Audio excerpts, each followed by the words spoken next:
Good morning, good evening, and good night, wherever you are in the world. I'm Execute, joined today by Algared. How you doing, mate?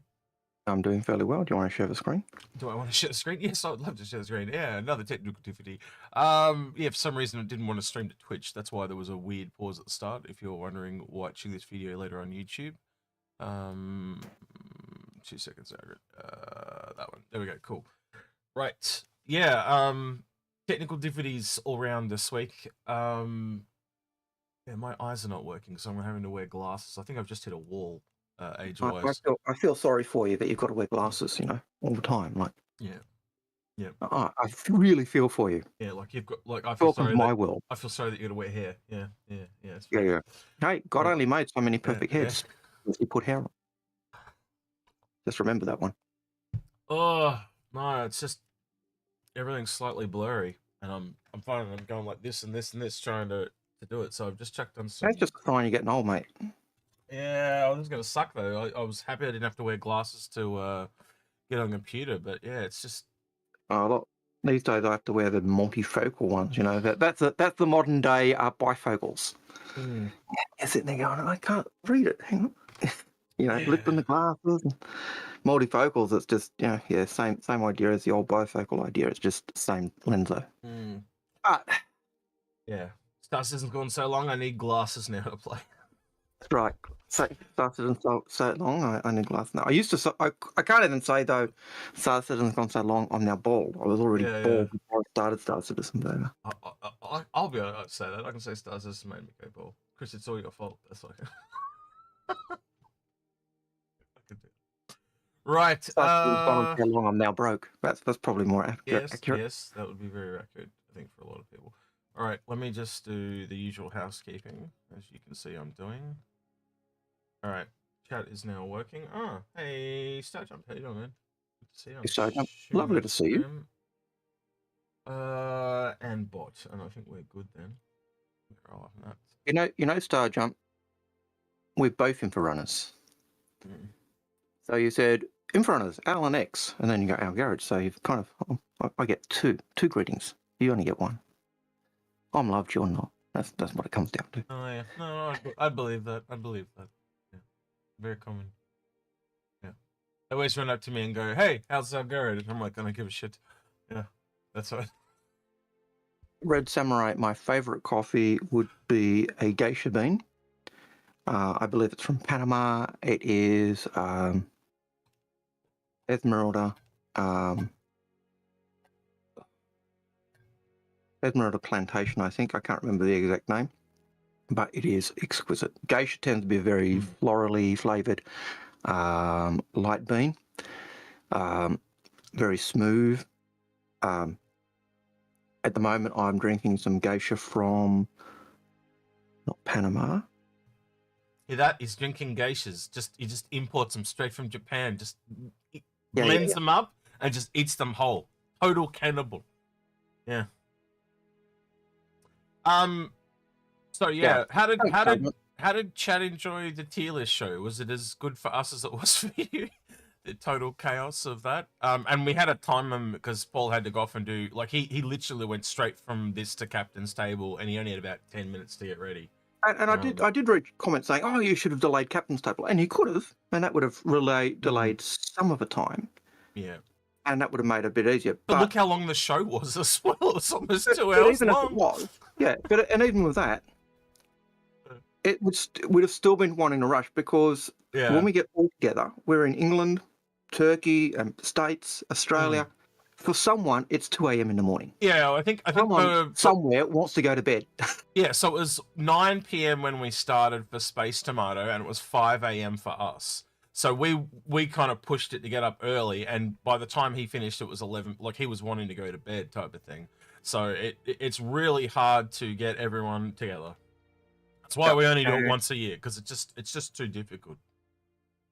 So depending on the time. So regardless of when we do it, someone somewhere is needing to go. Yeah. So there's always going to be a rush factor. And it's generally why you and I take the 5 a.m. slot too, because we're more used to it. And we don't. Because we're doing that weekly. The other thing people said is, break it down into smaller chunks, and that's great. But the problem is then we'd have to get everyone together again. Yeah. And getting everyone together took us, we started planning December. this in December. Like, it just takes so long. That date was the only date where everyone could make it. Yeah, because So the move back to Turkey for space and like space could make it sometime late January, but it was too early a notice for, I can't remember who it was. I think it was Lucan or Paul. It was too early notice for, so we just had to move it down the road. But yeah, that was pre-recorded. Yeah, that was pre-recorded, Helldivers. So we pre-recorded. But this episode is our only actual live show. Everything else we're pre-record. We just don't edit them. We give you it as if it's a live presentation. It's too much work to edit when you've like half the show already is just trying to get people there at the same time. Like half of what I do is just talking and organizing, getting people there for the time. You know, and having it raw, like it allows you to see mistakes and the human nature. And like yesterday we were recording that reaction video and someone was watching us that had already I don't like to call it reaction, I just called it a reaction video. They're going, we're about to say that. Yeah.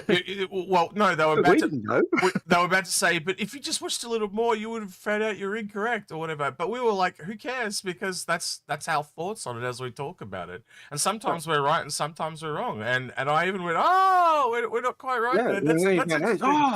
Yeah, you know, and we're almost as wrong as often as we're right these days. So it's good to be surprised when you're wrong, you know. So we weren't too fussed about it. Yeah, I have no idea who it was, Lemming. Yeah, no idea, Lemming, who it was. You. Yeah. Anyway. But yeah, you know, like so, and we do like the unedited feel because it does give that radio talk show thing. You see us as we are. When there's no, we stuff that up. Oh, you said a naughty word, or didn't like the way you'd. What you get is what you get. There's no airs and graces, no falsehood, I suppose. I think every show's got a different feel too. Like the recorded one is you know, where we can kind of concentrate on that particular topic and talk about it. And then obviously the one that we like with this is interacting with you guys and we get feedback here and get to you kind of get the pulse of the community type thing. Indeed. Yeah. All right. So we do like that. We do like that natural feel of a conversation. Yeah, definitely. All right. So we've got 5 questions at the moment. So this stream lives and dies on those. Actually, we finished early for the first time ever. I think last week we finished. We finished at 8 o'clock. Wasn't it 8 minutes early? I don't know. Maybe it was me. I thought it was early. But okay, well, even then, we were going to finish like half an hour early. Even finishing on time for you and me, Algared, is early. Let's be honest. Yeah, that's true. That's why I was laughing because normally when we've tried to finish at 8 o'clock, it's like 8:15, 8:20, 8:30. I remember that. Yeah, there was that time. It was like, there's only 4 questions left, and it went.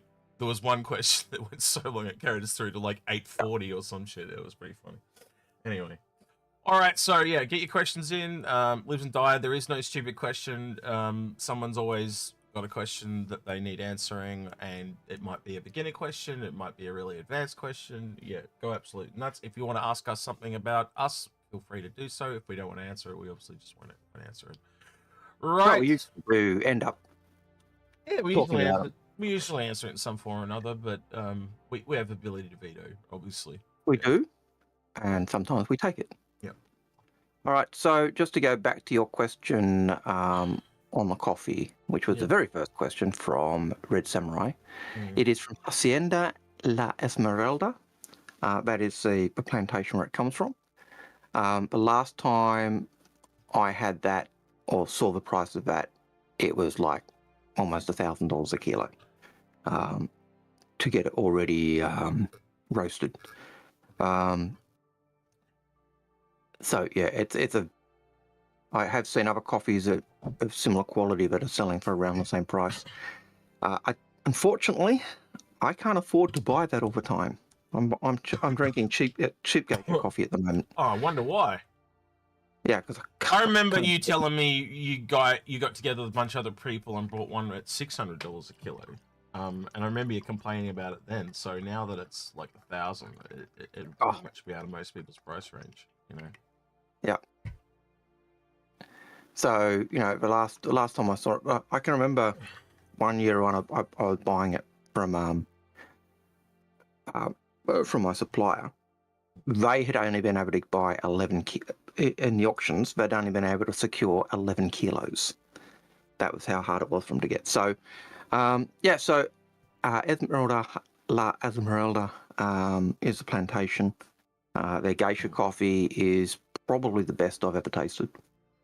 I'd love to drink it more, but it's beyond my price point these days, which is sad. I like nice things, but buying spaceships means I can't have them. This is why I can't have nice things. Yes. So, the next question is that spin around? The next question is the question brought up yet? Yes, it is. Next one is Kopi Luwak. What the hell? Is that in Indonesian? That is a coffee. Oh, okay. No. Kopi Luwak is a cat doo-doo coffee, and it tastes like you'd expect. All right, now I got rid of all the coffee questions. I don't want any more coffee questions. That's too many. I don't drink coffee. You know what you've just done? Yeah. What you've just done? Probably Buzz Australia, but yeah. Tea questions. I want lots of tea questions. Tea questions. I can answer the tea questions, the coffee questions. All right, Monster Avery. How's Russian Caravan, mate? I don't know what that is. Anyway, right.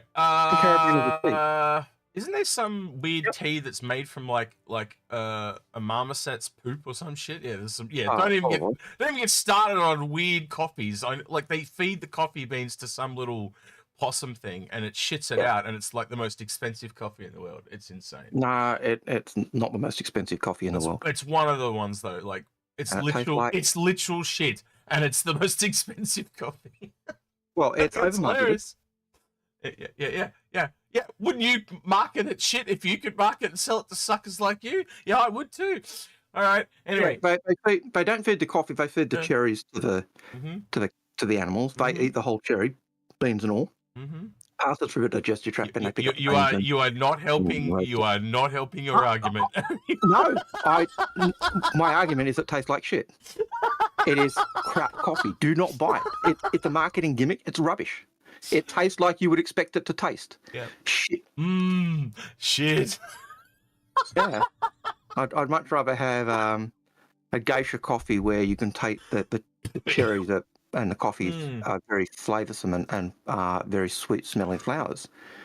I taste a hint of shit and just a wee little bit of piss. Yeah, that's if you drink the cat doo-doo coffee. No, that's what I call it, cat doo-doo coffee. Right. As you expect it to be. Disgusting. All right, Monster Avery asks, do you think them allowing us to spawn vehicles and ships in the hangar replacing the spawning ship with the other, like having to load a Carrick C8 rather than auto-spawning inside? I think... Wait, do you think them allowing us to spawn ships in the hangar replaced the spawning of ships? Yeah, it's like he just stops. He doesn't finish the question. It's no, really I get what he's saying. So I think the original plan though is actually eventually have small vehicles spawn on the elevator and you drive them out to the ship. So I think this is a stopgap for now. I think this is a workaround until you can spawn vehicles on the elevator. So, and what he's picking up is I did talk about ages ago, like in the 890, you'd be able to spawn the 85X inside the ship. So you'd get loaded up on the Moby Glass and then spawn them in the ship if it wasn't there, that type of thing. Yep. I think that might be the case. We were talking about this in our channel, in the general chat yesterday, in our voice chat, and that whole issue did come up. And as we were talking about it, I think, yeah, they're changing it. It might cause issues when you're trying to move that C8X off the pad and then pull up another ship and put it inside. But yeah, that goes contrary to what they've said in the past. I remember them saying we can't spawn vehicles on the elevator currently. It'll come at a later date. And I think this is well, if this is where they've gone, this is where they've gone. But I am hoping it's a stopgap until they can get them working on the elevators properly, because that's obviously really bloody annoying. Yeah, Well, I don't really, think they're going to do it. if you think about it, wouldn't it? If you can spawn a vehicle on the pad, Yep. why can't you spawn it on its own elevator? Yeah. Well, effectively Yeah. at the moment, that's what it is, isn't it? You spawn it, Yeah. and then it comes up So, on the pad. so can you see why I think it's stopped that? Because literally they could just add another elevator that's a vehicle-based elevator. It doesn't even have to be a cargo one. It could be completely separate. So they could just have a vehicle-based elevator that comes up and you drive it off that onto your ship. My question is not necessarily the process of getting the vehicles on. You know, vehicle, you spawn it on that ship elevator, drive it off, spawn the ship, drive it on. Mm-hmm. My question really comes for how do you get the ships like a Hornet into a Idris when you're trying to equip the Idris, because the Idris will be in the hangar. You have to open up the hangar doors, then you have to kind of fly your ship inside your hangar into the Idris. It's almost like when you get to a certain sized hangar, you almost need to have other hangars within the hangar, like an org hangar, like you and I talked about yesterday. So imagine, so what's this? Let's think about this then. And I'm trying to think of it like, and I'm going to get this wrong, right, straight away. But what is the largest, the smallest ship, I should say? What is the first smallest ship that you can get to that takes another ship inside it? I've got a large at the Crucible and the Carrick, and I can't go any smaller than that in my head. I can't think of a smaller ship. There's no, like you've got no medium? You've technically got the Connie, but the Connie automatically comes with the P-52 attached. Okay, but again, it's still a large, right? So we'd have to say it's a large. So that would mean from a large hangar onwards, you would at least want to have a tiny or small hangar spawning potentially with it, or have an annex. It can't be a lift because it needs the room to fly off, does it not? Yep. Yeah, so and depending on the hangar, where the hangar and how you get into that hangar, that also changes. Like for I imagine getting a Carrick would be easy because it opens up. So hang on. But if you can detect the ship, right, and know that the ship has a potential to have a spawnable thing in it, right? So again, a Connie, a Crucible, a Carrick. It would then also, do you remember back in the day where it had the multiple hangars as they extended out? So what if it has one spawn next to it that's a small one and they're joined? And it actually has like a really high area so you can fly over. For me, the issue becomes more like, I think the ones with the top-down hangar are easier. For me, the issue is something like the Idris, because that's got a front or rear entrance. And so if you're trying to maneuver around a very small hangar in, say, a Hornet to get inside that big ship, you're going to have issues. Again, think of the size of an Idris hangar. That's a pretty big damn hangar. And I also think we've got a cart before the horse problem. We're thinking of a problem that's down the line.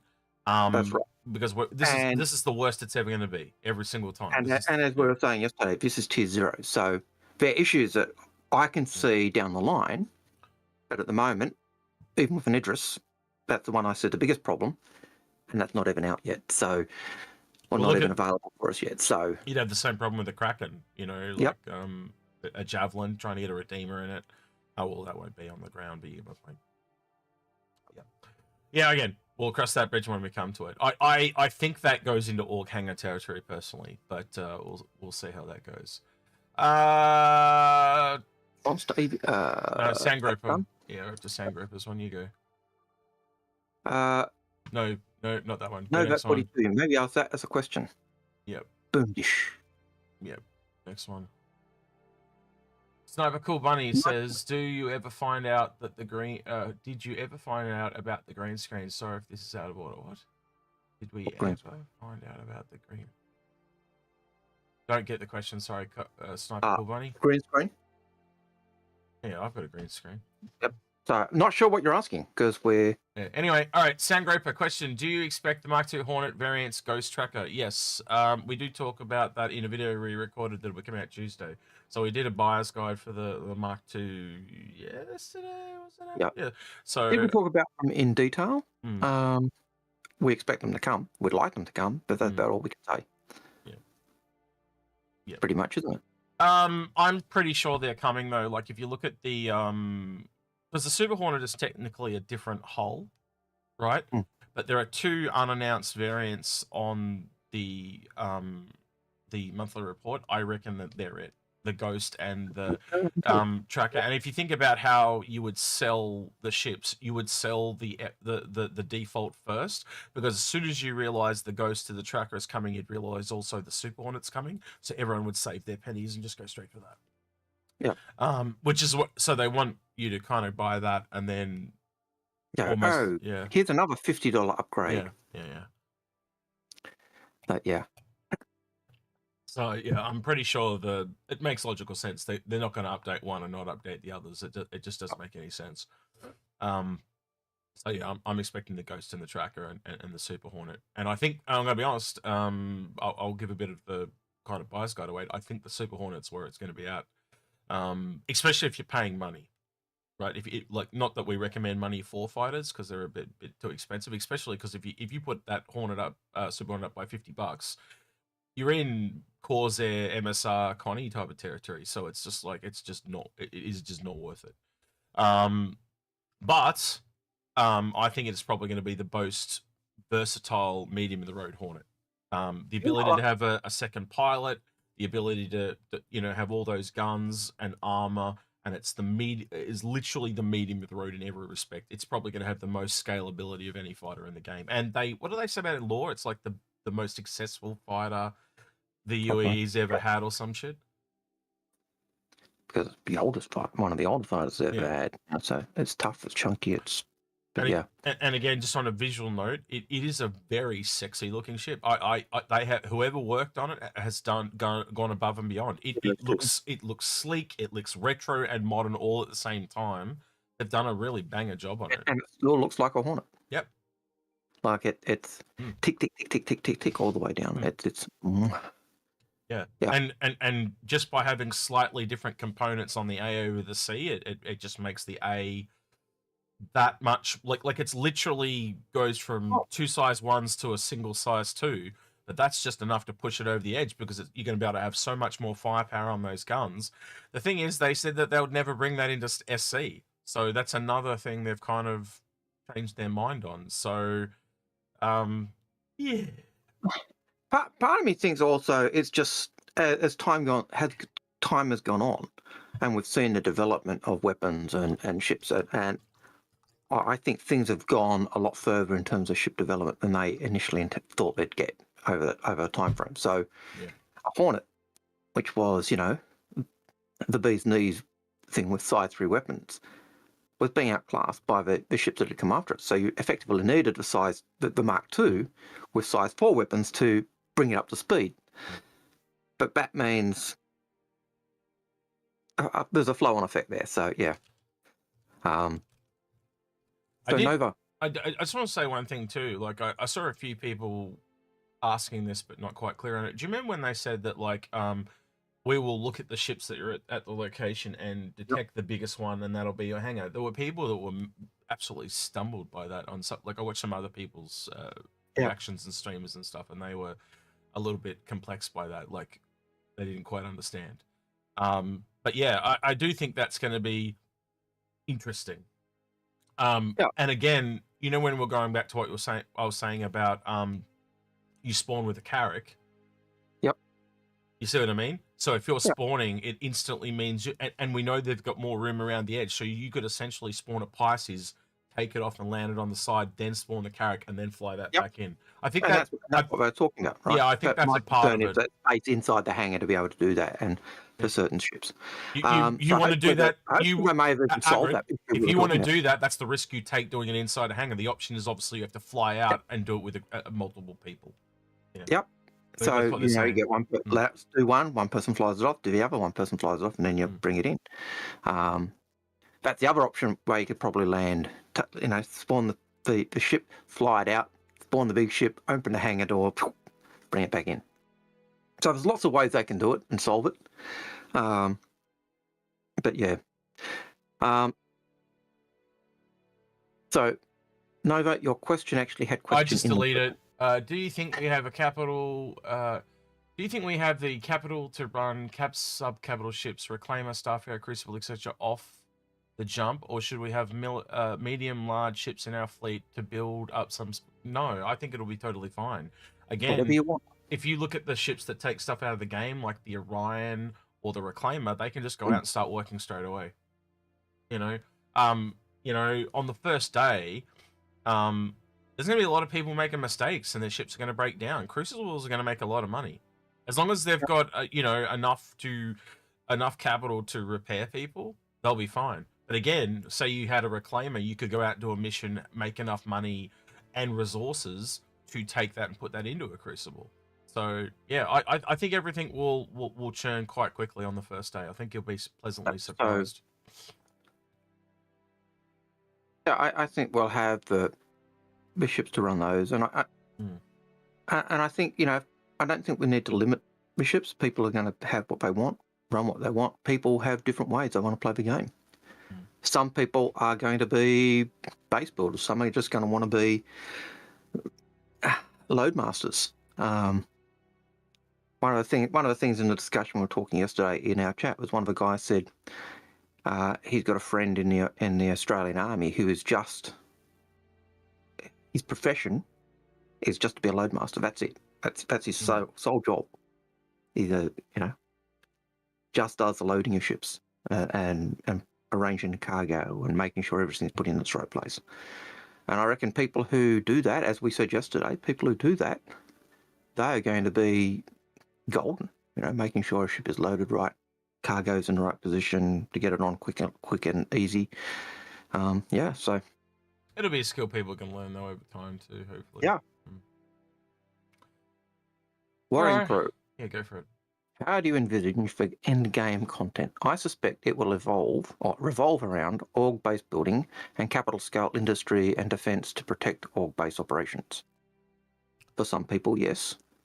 I think there's going to be a little bit of everything eventually. Yeah. For some people, it'll be gathering information. Some people it'll be solo. The quests we have right now are these singular quests. They've often talked about the quest system and how it'll all be chained together, and you could literally do the same quest and has multiple different outcomes. That's not implemented yet because it requires the back end and the network infrastructure of server meshing, as does many things. That's why a lot of the events don't work properly, because they test them internally and they work totally fine, and then they put them in a live environment and they just go to shit.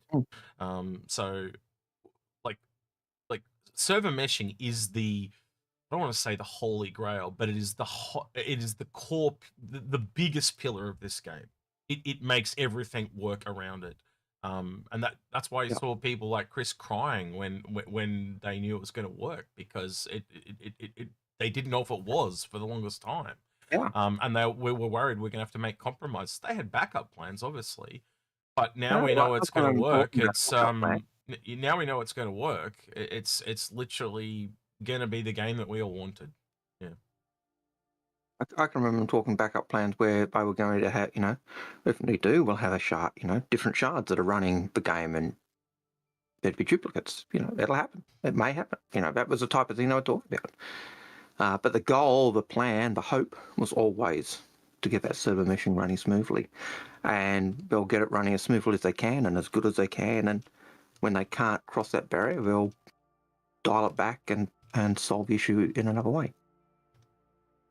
So, Helldivers animations, is the F7A worth it? I'll let you take that one first. I've struggled with the F7C Mark II having its worth in terms of being upgraded with $50 to get 2 size 4 weapons put on. I don't think an F7A is necessarily much better. And, you're getting a ship with the chin mount and the turret. For me, it's a fighter. Nice ship. It's a fighter. No fighters are worth it. So if you were going to get one, you have to, again, justify the price to yourself. No matter what fighter it is, you have to justify its worth. And again, looking at as Algared said, going from an F7C Mark 1 to a Mark 2 is literally $50. I can't justify that. And it's for two size 4 mounts instead of 2 size 3 mounts. So To me, that's just insane. It's yes, it Oh, seems a little bit you nicer also and everything else, but I also going from the A to C, you get a component change, but again, you get a component change. it's So so small. But as you pointed out yesterday, and you forgot to mention that makes a big difference, because two small power plants is, or 3 small power plants is equivalent to a size 2. So it essentially powers the guns to fire more bullets. That's essentially what you're looking at, and that's why it's so important in that regard. But at the end of the day, it's just another fighter, and it's all fighters at that end are really overpriced. Like look, the Santaki Eye is literally $220, and for the longest time, that's what the that was its concept price, I should say. Sorry, and the other ships at concept around that price were literally the Mercury Star Runner and the Corsair. You know, it's also why the Terrapin's overpriced, because that's at the same price point. I think the Vulcan's in there as well. Like, there are a lot of ships, even utility and that are just overpriced when there's other ships that do more. You know, so if you're going into fighter territory, the reason why they're so expensive right now is they're essentially gameplay ready. That's why you pay more for combat ships, because their gameplay is so light, it's working. You know, and you will see that when ships come in and then their gameplay come in, they jump in price. Like, that's with, you know, as the cargo's coming in, all the cargo ships are jumping up. Yeah, look at the price jump of the Hull C. That way more than either of us expected. We were expecting $50, and it jumped by about 100. It was 150. It jumped. Yeah, 150. So you know, it jumped 3 times more than we were expecting. So yeah, it's. I don't think it's worth it. Yeah. I just want to put a really quick reminder out in chat. There are people asking questions but not putting question in their chat. If you want a question to come through us, please put a question in your chat. Looking at you, Brian, who's clearly a new person. Thunder Wonder, I'm going to blame Nova, because Nova did say if he puts a question mark, it picks it up. No, it doesn't. You've got to have a question. No, you've got to have question. A question mark doesn't do shit. It's got to have question. And the reason your question got picked up before, Nova, is because you actually said, "Is the question bot up?" And so because question was in the question, it picked it up. Yeah. And then Agard went to read it, and I cut him off, because I'm not going to read stupid shit. Oh, I wasn't going to read it. I was making that comment. It's not, you know, you don't have to have question in brackets. You just have question somewhere in it, and it'll pick it up. It picks up the word question. All right, next question. Great White Shadow says, who's going to win the F1 Australian GP this weekend? Who cares? All right, Agard, do you want to answer that one? The F1 Australian GP is on this weekend? Yeah, exactly. Yeah. So, do I care? No. Now, there are people who do care, but I'm not one of them. John Citizen would care. He'd probably answer that. If you can find John Citizen, he's into that shit. Yeah.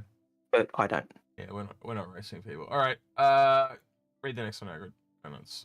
Drop Yogurt. Question. Do you think our cargo elevators will be free from scans? Hurston Security is constantly scanning my ship. That's a really good question. Now, Drop Yogurt. They're not scanning your ship. They're just scanning for illegals trying to sneak onto your ship and avoid their contractual obligations. Can you imagine if they had like scanning you because they think you're wrong? They're just checking that people aren't. It'd be cool story-wise though to have like inspection teams come into your hangar and check that that people aren't smuggling, trying to sneak out, stow away on your ship and escape. HBD, freeze! Yeah, that's so. I find the scanning frustrating. Yes. Hey, I'm ready. Better to be scanned than blown up by pirates. Yeah. Next question by No42 is $1,000 a kilo. What is this coffee? Drugs? Yes, it is. It's drugs and shit. Yes, drugs and shit. Right. Next question. MK84 says, "What do you feel is missing from SC for a 1.0 release aside from the additional systems planets?" Agard knows what I'm going to say. Actually, I think the big one is scanning. Believe it or not. Yeah, well, scanning. You need a way. So if you even took the game right now as it was today, for it to really kick off the basics of it, we have people trying to do piracy, and they're trying to find people in a 25-kilometer radius because that's as far as they can go. You've got people doing cargo runs and stuff like that, but you've got no one generally running escorts, right? As soon as you make it so the pirates can find you, people are going to start running escorts, and it kicks off that entire core gameplay loop. That's what's missing. The ability for pirates to scan you at a distance and somehow find you or cut you off or whatever like that. As soon as that happens, people are going to start running escorts. There's the core triangle of gameplay. That's the one thing that's missing. Anyway. I'm going to jump this question for you. This is for UX. What is the best form of liberty or liberty? Liberty. It's liberty. God, you don't play Helldivers at all. No, it's liberty. Liberty is what they call it in Helldivers. Like they'll go, here, have a cup of liberty, and they'll like throw a grenade or something.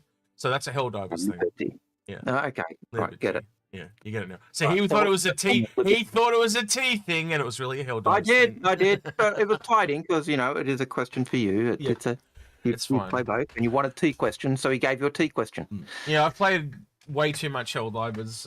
I go back and play with beginner players, and they get rather frustrated. They don't realize the game has got a lot of death in it. And you got to work together. You got to work around other players and stuff like that. Yeah. But like Star Citizen will be. Well, yeah. There's some weapons in it that you the fun stuff is where you work together. Like, so you got these guns that have 2 players and stuff like that. So imagine a railgun in Star Citizen where one person's essentially carrying the ammo and then one person's firing the gun. And if you use the backpack, you can reload the other person like really quickly. But if they have the backpack themselves, they've got to take the gun down and they've got to, do it all themselves, and it takes far longer.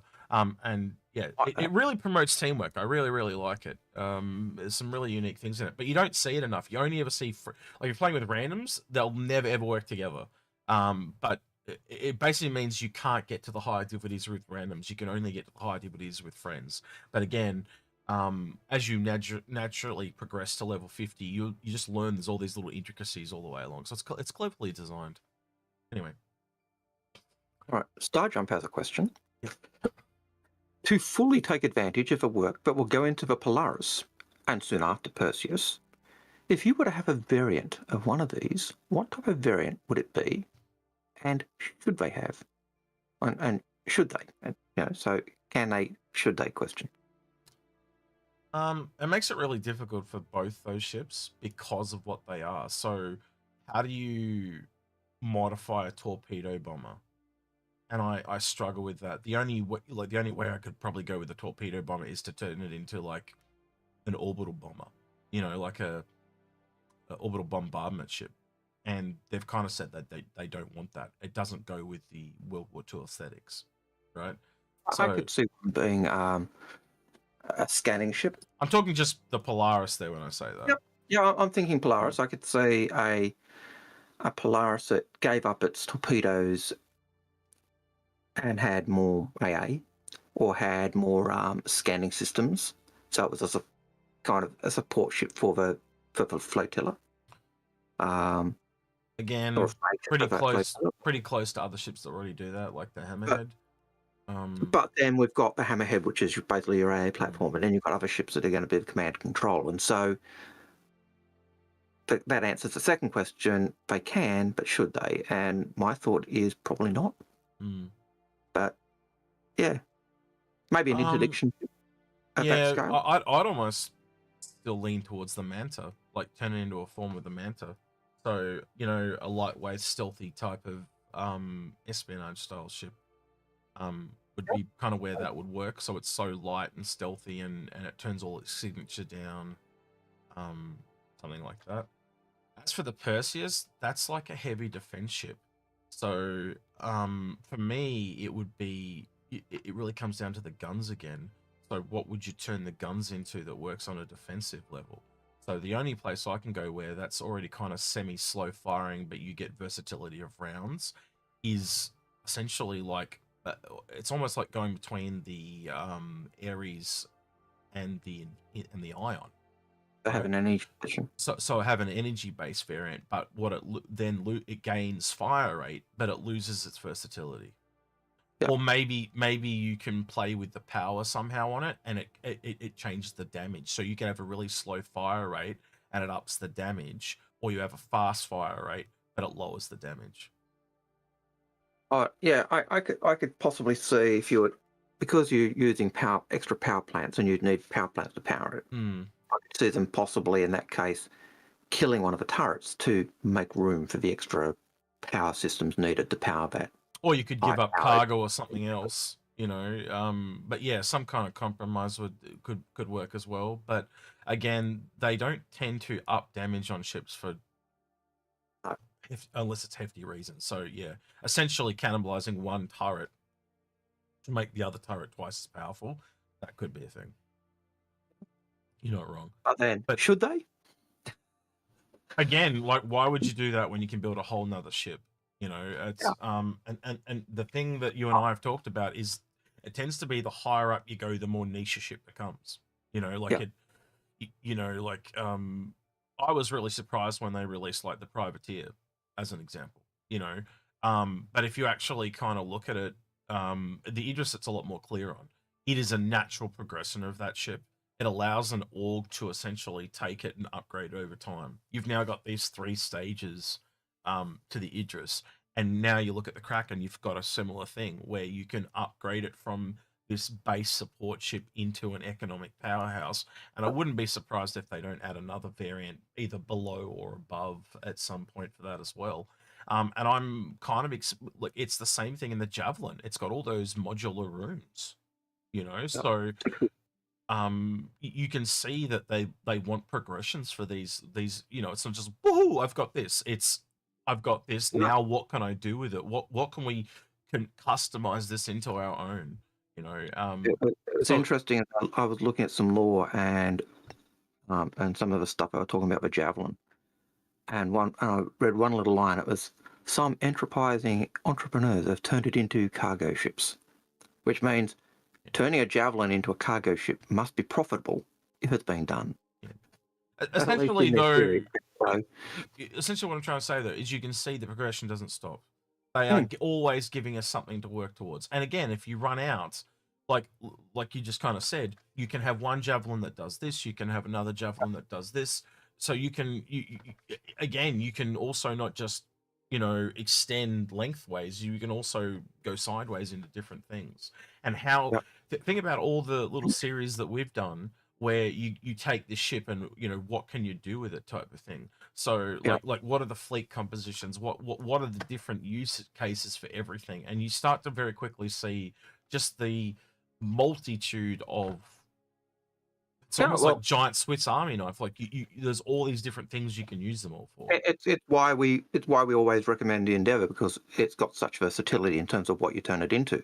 It's why you and I originally kept the Caterpillar. Because the promise of the modularity actually opened up. Starjump says the same thing in YouTube chat. That's why they're the Galaxies, because the Galaxy's modularity and the promise of it's any ship that's modularity. Because it just makes it more versatile straight off the bat. You know, even like, yes, the Endeavour may take a day or two to switch between, but it just saves you having to buy a whole nother ship when you want to change it from medical to super collider. And obviously the smaller a ship goes, the better that becomes. You know, so, look, there's a reason why I keep recommending the Redeemer. Paul fucking hates it and you hate it because of the lore. But again, when you look at based on its modularity, it is the most modular combat ship in the game currently. And I may dislike it because of the lore, and I dislike the engines on it because you know. And don't get me wrong, when I was watching the engines at PAX, I'd always said I hated them, but I tell you, when I saw them, I thought, wow, that's awesome. People are going to love that. But I still hate the engines because they are so unique in the verse that they just, and they are the most polarizing part of that ship. Every person I've ever talked to, they love them or hate them. You know, if they're going to keep those engines, I'd like to see other ships that have that style of engine. Yeah, I said that myself. I was talking to someone this week. It's the same thing with the Reclaimer. That's a very unique Aegis ship. There's nothing else like it. I'd love to see something that is halfway between the two. Even I remember your when you were playing around with the how to make the Redeemer fit with kind of what Paul and I were saying, and you were taking engines and from a Reclaimer to kind of say, oh, what if we put Reclaimer engines on it? And that would be nice because it then gives that engine style to another ship. So you're seeing that progression of that company's engines and equipment flowing through other things. So like a Redeemer body styling with essentially the engines of the Reclaimer, and it would be great because it would show that it's like a progression between two things and stuff like that. I don't know what the ship would do, obviously. But if you've got, even if you take the view that the engines on the Redeemer were experimental, you've either got to say, A, the engines end up being sucky and useless because they haven't been reproduced. In which case, why the hell have you still got them on the ship and you're still producing the ship with them? Or B, even if there was they're really good, so why aren't they on other ships? Imagine a lore post that talked about initially they built the Reclaimer, the Redeemer, and there was a prototype version of it that had the Reclaimer engines on them, and then they decided just to build a whole new engines for it. That would solve all the problem. I think for you and Paul, you've got a real hang up on the lore, right? That can easily be fixed. But again, in that episode that we did, that we will eventually at some point get around to redoing, I don't know when, it became incredibly clear to me that there needs to be a second gunship to appease you two. And I know you guys are not the only ones in the community that are pissed by kind of what happened with that ship. Yeah, and when you look at I think the problem with the ship, in many ways, is not necessarily the ship itself, but the way it was made. It was made for a competition. It was made to tick all the boxes that yes, we can use Crytek, we can use CryEngine. That was really what the competition was for. These people can use CryEngine, we can use them. The ship was just a nice flyover from that. But that also has inherent problems, and Anyway, moving on. All right. Can you? Concerned. Do you think the Freelancers will be updated in 2024 or 2025? What would you like them to do with it to improve it? It's probably there's so many problems with it because it's such an old ship. The internal it needs an internal rework. But I also think they just don't fly very well.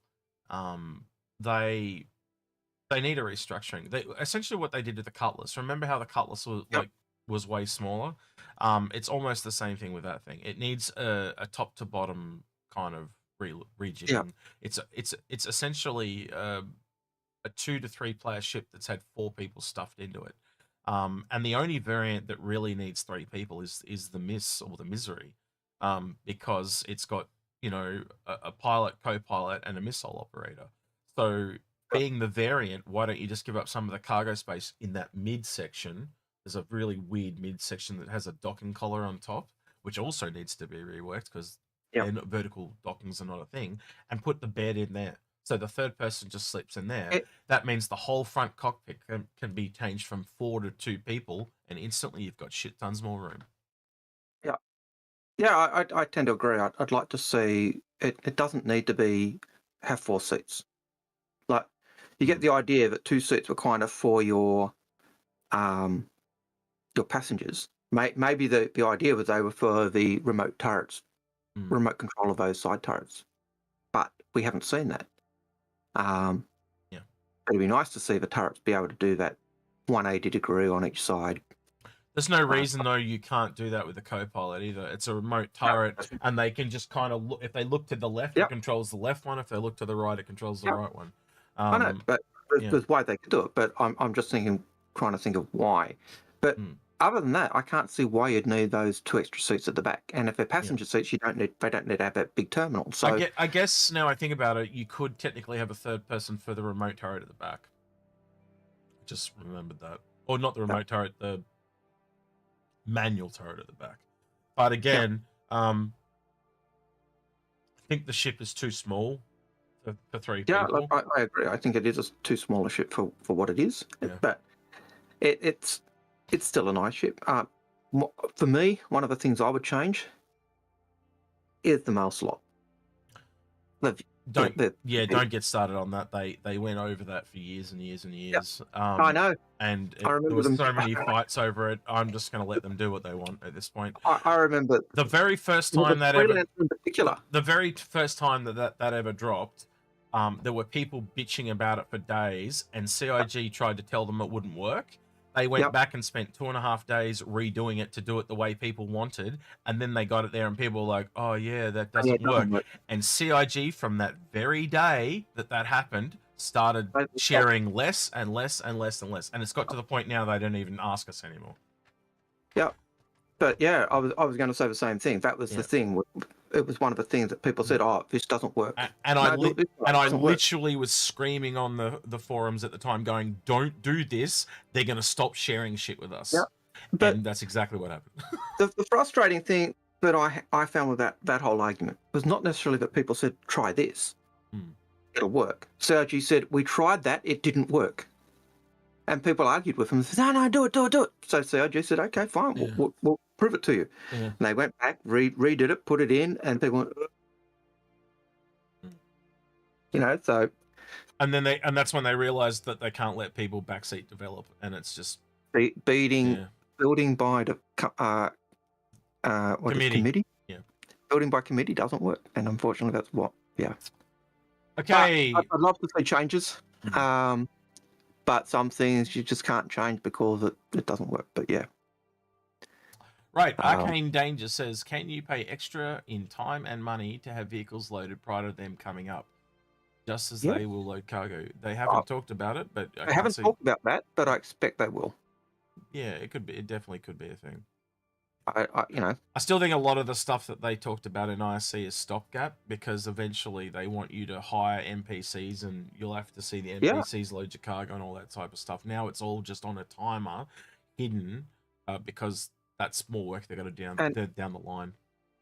I remember a law story where there was a guy who was doing his deliveries and he wanted to get his stuff offloaded quickly, so he just hired 2 people. They ripped him off because he didn't vet them. And so I think that type of thing will come in as well. If you get people who are unknown to unload your stuff, you end up getting ripped off. And I think the places that are best geared for that will have better security and better services. But yeah, it's going to be interesting. But I think down the track we'll see them be able to load everything: vehicles, ships, cargo. But at the moment we're tier 0. And so we've just got to wait and see. Right, Sniper Cool Bunny says, since we know that CIG is working on RSI ships, could it make sense that the Perseus would release during Invictus since it's military? I love my Perseus so much. No, because they said the order will be Polaris, Galaxy, Perseus. So until you see the Galaxy, you're not going to see the Perseus. I will say there is a big potential to see the Polaris at Invictus this year, but I also won't be surprised if we don't see it to AIE. It really just depends on how much work they get done. And it was kind of like similar with the Santoki Eye last year. It looked like we were getting the Santoki Eye at Invictus. We didn't end up getting it to December. So, Yeah, and I'm going to take a guess that with the F7C and 2 variants being worked on, that we will see F7C variants in Invictus. Yeah. That would be my guess. Yeah, we talked about that during the weekend. Yeah, I agree. So that just, if we're getting anything from Invictus, they might plan to try and get a big ship, Polaris. But if they don't, I reckon they've got those 2 small ships in the wings ready to go, just in case. Yeah. I could be wrong, but hey, never say never. Right, Benjamin Frick says, have they talked about org hangars or org items banks lately? No, they have not. But it makes a lot of logical sense if you think it through. They've talked about them years ago, like org hangars and stuff, and orgs being able to loan stuff to your org in the org hangar, etc. But no, I'm sure it's probably changed by now. But the last thing we literally heard on org hangars was years and years ago, and it was an upside down step pyramid. So think like squares and type thing. And it was basically like I remember that like 2014. I can't remember hearing anything after that. No, it was on Wingman's Hangar. That's how long ago it was. It was literally that long ago. If you guys know Wingman's Hangar, that predates but Yeah. pre-2014. I think That's pre-Jared. Captains. Yeah, and Jared's been around 7 or 8, almost a decade. I think he's like coming up to a decade. So yeah, that's how long ago it is. Yeah, maybe I tend to have a chairman's question, but yeah, it was ages and ages ago. No, it was actually the devs talking about it. It wasn't a term for the chairman. It wasn't Chris. Anyway, Artemis, no, Benjamin Fick. Question is that is this how the Kraken is going to work, or how are the Carrick ships going to sit on the pads? Yeah, we don't know yet. Essentially, he's going back to what you were talking about with the stuff in the hangar. Yeah, we just don't know yet. It's an unknown at this stage. Again, we're at tier 0. It's the worst it's ever going to be. You gotta let them build the foundation and then build off that, and all those other parts will come in time. And the fact that the Kraken's not even in game yet, that's a question for another day. Same as really, it's the same question as my Idris question, and Idris isn't in game yet, so it's a question for another day. It's a bit of a chicken before the egg type thing, isn't it? So. Yeah, the only two we do know, I think, Javelin and Endeavour and Orion are space locked. Yeah, in like the main section of an Endeavour space locked. The Cav's not, but I get you. But they're the ones that are excluded from a hangar discussion. Anything else is. Yeah. Artemis TMG says, to avoid ganking and griefing of player disruption in general, do you think CAG will implement a private server offline mode similar to Elite Dangerous or just PvE star systems? They did talk about having private servers, but this game's complexity has grown greatly. And if you think about how big is the game world going to be? Like you are not going to be able to run a simulation and have a very big game world. You'd probably be locked to a moon at best. You know, and then they have to kind of write a custom server for that. It's a lot of extra work for a lot of not really beneficial to them type of thing. I think the private server thing was back when it was a lot smaller. I think the scope of the game has greatly increased. And I honestly just don't think it's worth the effort. Again, even the idea of being able to do group missions for Squadron 42, I think, has died. Yep. It was originally a co-op game.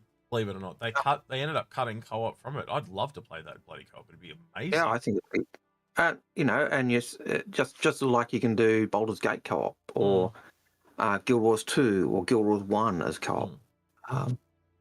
So I think that was where Chris was coming from in those times. Those games where you could do the single player games with other people and work together. But as time went on and the game developed and grew beyond the original scope that he thought he'd be able to do, it changed, and that's because we said keep the funding going, and they said, well, if the funding's there, we'll grow the game to match, and that's why we're out we are now. Yeah. As for do it. Yeah, as for single player, I think there's like, if you're really worried about it, just stay in a high security area and do your thing. If you are not gonna be making a lot of money in a single ship. Like it's one of the things we talk about. You've only got to look at the size of a prospector compared to an Orion, and like that, the Orion is going to be where the money is at compared to all the other mining ships. You are going to take out escorts. You're going to have protection. It is going to be a literal org level event to take one of those things out, and they're going to make a truck ton of money. But it's going to take a truck ton of people to run it. You got to think this literally, laterally, right? They are not going to make it so that you can go out and earn the same amount of money in a Rastro that you can earn in a Orion. Why? Because it's so much more of an effort to get people to work together. You have to motivate people. How do you motivate people? Give them more money for doing a harder task. It's that simple. Yep. I can't disagree with you on that. And people that sit there and try and go, no, my Rastro will make more money. I'm sorry, you're deluded. I don't know how else to say that. Because you are not thinking in motivational terms. If it is the same, if I can literally take out Orion and essentially I have 5 to 8 people, yet I can do it on my own and make the same amount of money that my share would be the same, why would I ever do that? It's just frustrating to work with other. It's just frustrating to work with other people. So Yep, why? yep, What they've got to motivate you to do so? It's simple logic.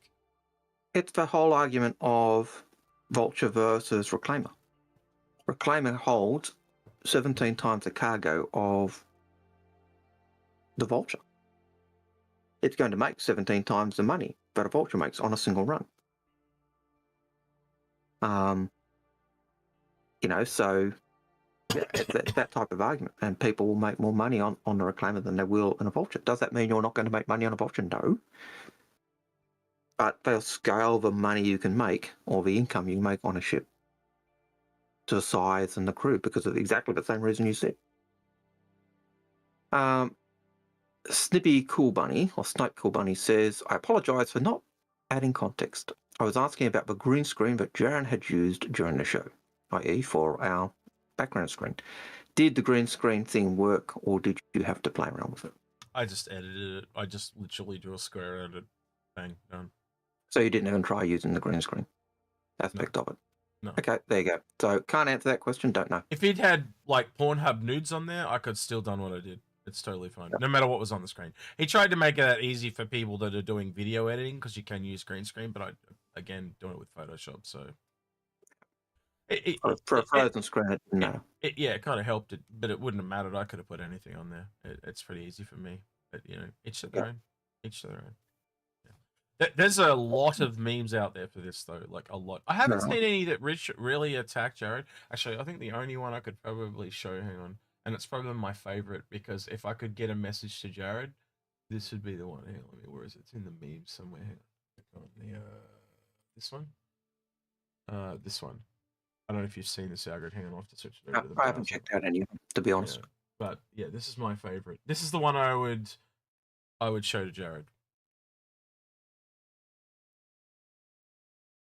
They actually need, if they're going to keep their weird like titling, and I know, look, we used to do the same thing with our titles.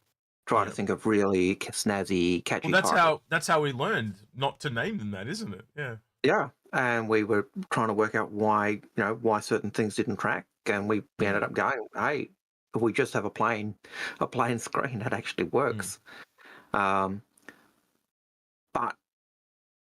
if they're going to stick with that, you actually need to have a proper index and a timestamp index. And I know people in our chat complain and say, you guys need to timestamp it and do stuff. And yeah, there are times when timestamping would make a lot of sense for what we do, but yeah, there's a lot on the workload. Yeah, there's a lot on Twitter though of every content creator under the sun with their own face on it and stuff like that. So there's a whole bunch of them that have come out. But this was my favorite because it's factual, and it's a message that I think Jared needs to see, because like he spends all that time making really high production value, but literally within 12 months you can't find them because it got really random names. No. So, how often do we find we're trying to find something, but we know it's been in an ISC or something else, and you can't find it for want of looking. You can't remember the name, you're screwed. Yeah, you search for an hour and you just give up, but you're never going to remember random names, but you'll remember what ship it was. So they need to add tags and stuff so it's searchable. Yeah. Anyway. Or you remember what was the content or the thing that was discussed or who was on, but you can't find it because there's no tag for it or something like that. So yeah. Anyway, Benjamin Frick. When Squadron 42 comes out, what ships from a campaign do you expect to see make their way to Star Citizen, Pledge Store, or in-game? I think all the ships we kind of mostly know about what they're going to be in there. And Algared, I don't want to put words in your mouth, but I assume you agree with me on this, is that essentially Squadron 42 is rep grind for the UEE. And they talked about in the past that you could go halfway through the campaign and whatever you've unlocked at that point would then be accessible in SC. So if you played up to the Arrow, you would then have access to, say, the Gladius and the Arrow. I'm assuming the Gladius is the first ship, right? Yeah. You'd have the access to the Gladius and Arrow to then buy in Star Citizen. And if you go all the way through to the end, you'll get access to all those ships that you can purchase in. Yeah. Now, whether that still have a plan to go, I'm not sure, but that was certainly the way they seemed to talk about it. You could play at certain points, you'd get rep or stuff and then be able to do certain things. where the whole question of citizenship came in. So if you did the whole thing, you were a citizen, not a civilian. I know CIG are still talking about the ramifications for that. So does prison still mean you become a civilian rather than a citizen, as you'd find if you've ever been in prison and you're leaving? It says, welcome civilian. You're whether that still stays and whether you can regain citizenship. I know CIG is still talking about that and that whole ramification of that whole situation, but that's for later dates. Warring Pro, because I kind of agree with what you said there. Yep. Do you think persistent personal hangars of a certain size will be limited to space stations only? Players will need to be able to spawn an Orion or similar size ships. Well, we kind of already have the answer to that because a lot of the larger ships dock. Yep. So unless we end up getting capital-sized hangars on some space stations, you've got your answer if you think it through. We know the Reclaimer doesn't currently dock, but it's meant to dock. The Polaris can dock. We've already got ships that can do it, like the 890 jump and the Hammerhead. So you've kind of got your answer if you think it through. Again, just using logic, the answer's there. Yeah, and certain ships, because the question was kind of asked in our chat yesterday about that, and Jake actually made the comment that, well, the Orion and the Javelin, they're space-lock ships. They don't have a hangar. Yeah. And the personal hangars, that is that persistent personal hangar that's kind of spawned in. That is your home location. So when you start the game and you say, I'm starting at Lawville, that's where your persistent personal hangar is. And so when you go to Lawville, it'll check and say, does this person have a persistent personal hangar? Yep. Okay, boom. And then when you summon the hangar, that's the one it'll take you to. If you go to ArcCorp after that, nope, you don't have your personal hangar there. It'll just summon a hangar suitable for your ship. So, yeah. But I don't think we need them at space stations because of the same reason. Well, I do think eventually you'll have bigger space stations. Like, do you remember how initially the one at one of the jump points, it was like a mega station. It was huge. I don't think every space station should be the same. I think much like already seeing it like little small outposts, but then right up to cities. I think you kind of need the same with space stations. There should be like a space station that feels like a gas station, but then there's a space station that literally feels like a city. I think you can literally have the same thing. I just don't think we have the variety there yet. Let's be honest. Look at the space stations we kind of have. They're all pretty much the same size. Yeah. Would you be on par with, Korea? I think it's probably the only one that kind of breaks that a little bit. It's a little bit bigger than the others. When you look at what we've talked about, even the idea that we've got for Pyro, we've got Mar and Pass stations, private little run outposts. But they've clearly got to be smaller than the big mining platforms. So I think down the line, definitely see that. What we'll see initially, I'm not sure, but certainly I think that's the plan. But yeah. I'm expecting a lot of variety in space stations, and like we've essentially got one manufacturer right now, and we're seeing a different manufacturer kind of come in Pyro. What we know. Well, what's the other side of their stations going to be? Like we're seeing these wrecked ones in Pyro, but what are they going to look like when they're, like they're not wrecked and stuff like that? And then the rest and relaxation stations, they're actually conversions of old stations. So when they started off, their very first one was a science station they bought, relocated, and refurbished.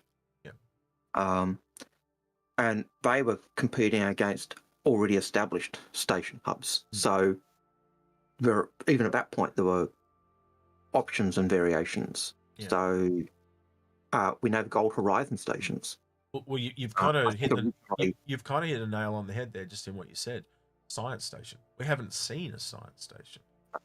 You know, we haven't seen a farm station, agriculture station. You know, we haven't like think of all the tropes in sci-fi that come through. So, you know, those ones where you got like the tube and the entire city's on the inside of the tube. What's that? Mass Effect had that one. You know, the list goes on and on.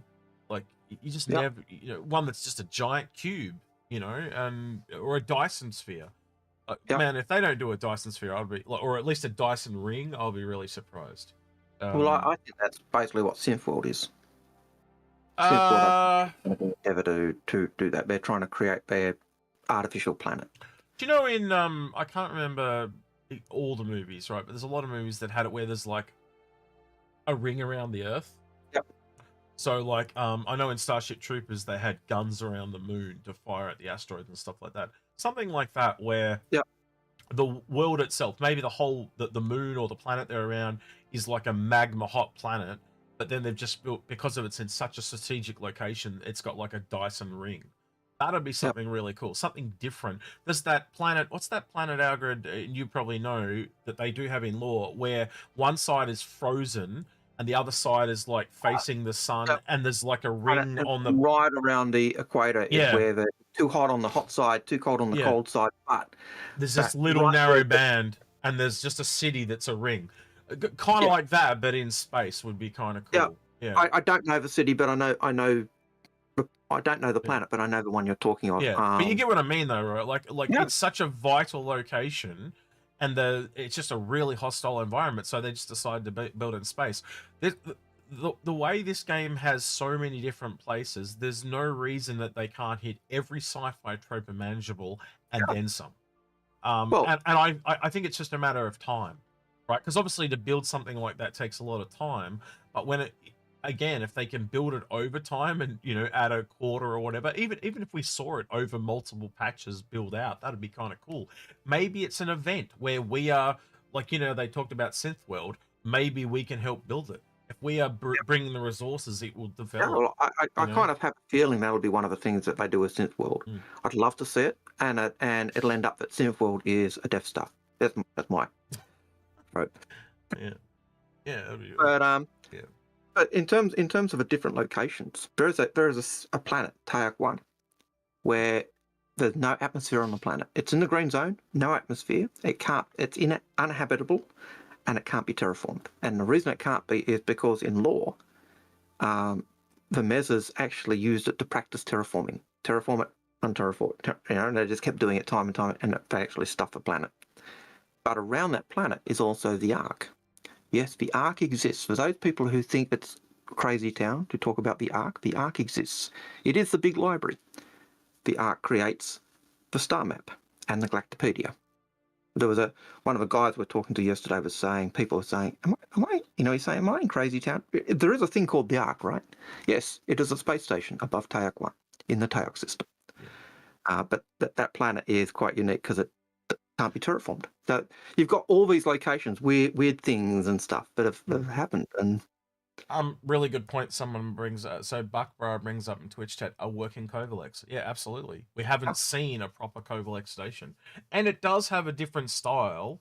Already, it's probably an older style, but it is definitely a different style to the R&R stuff, isn't it? So yeah, that's a good example.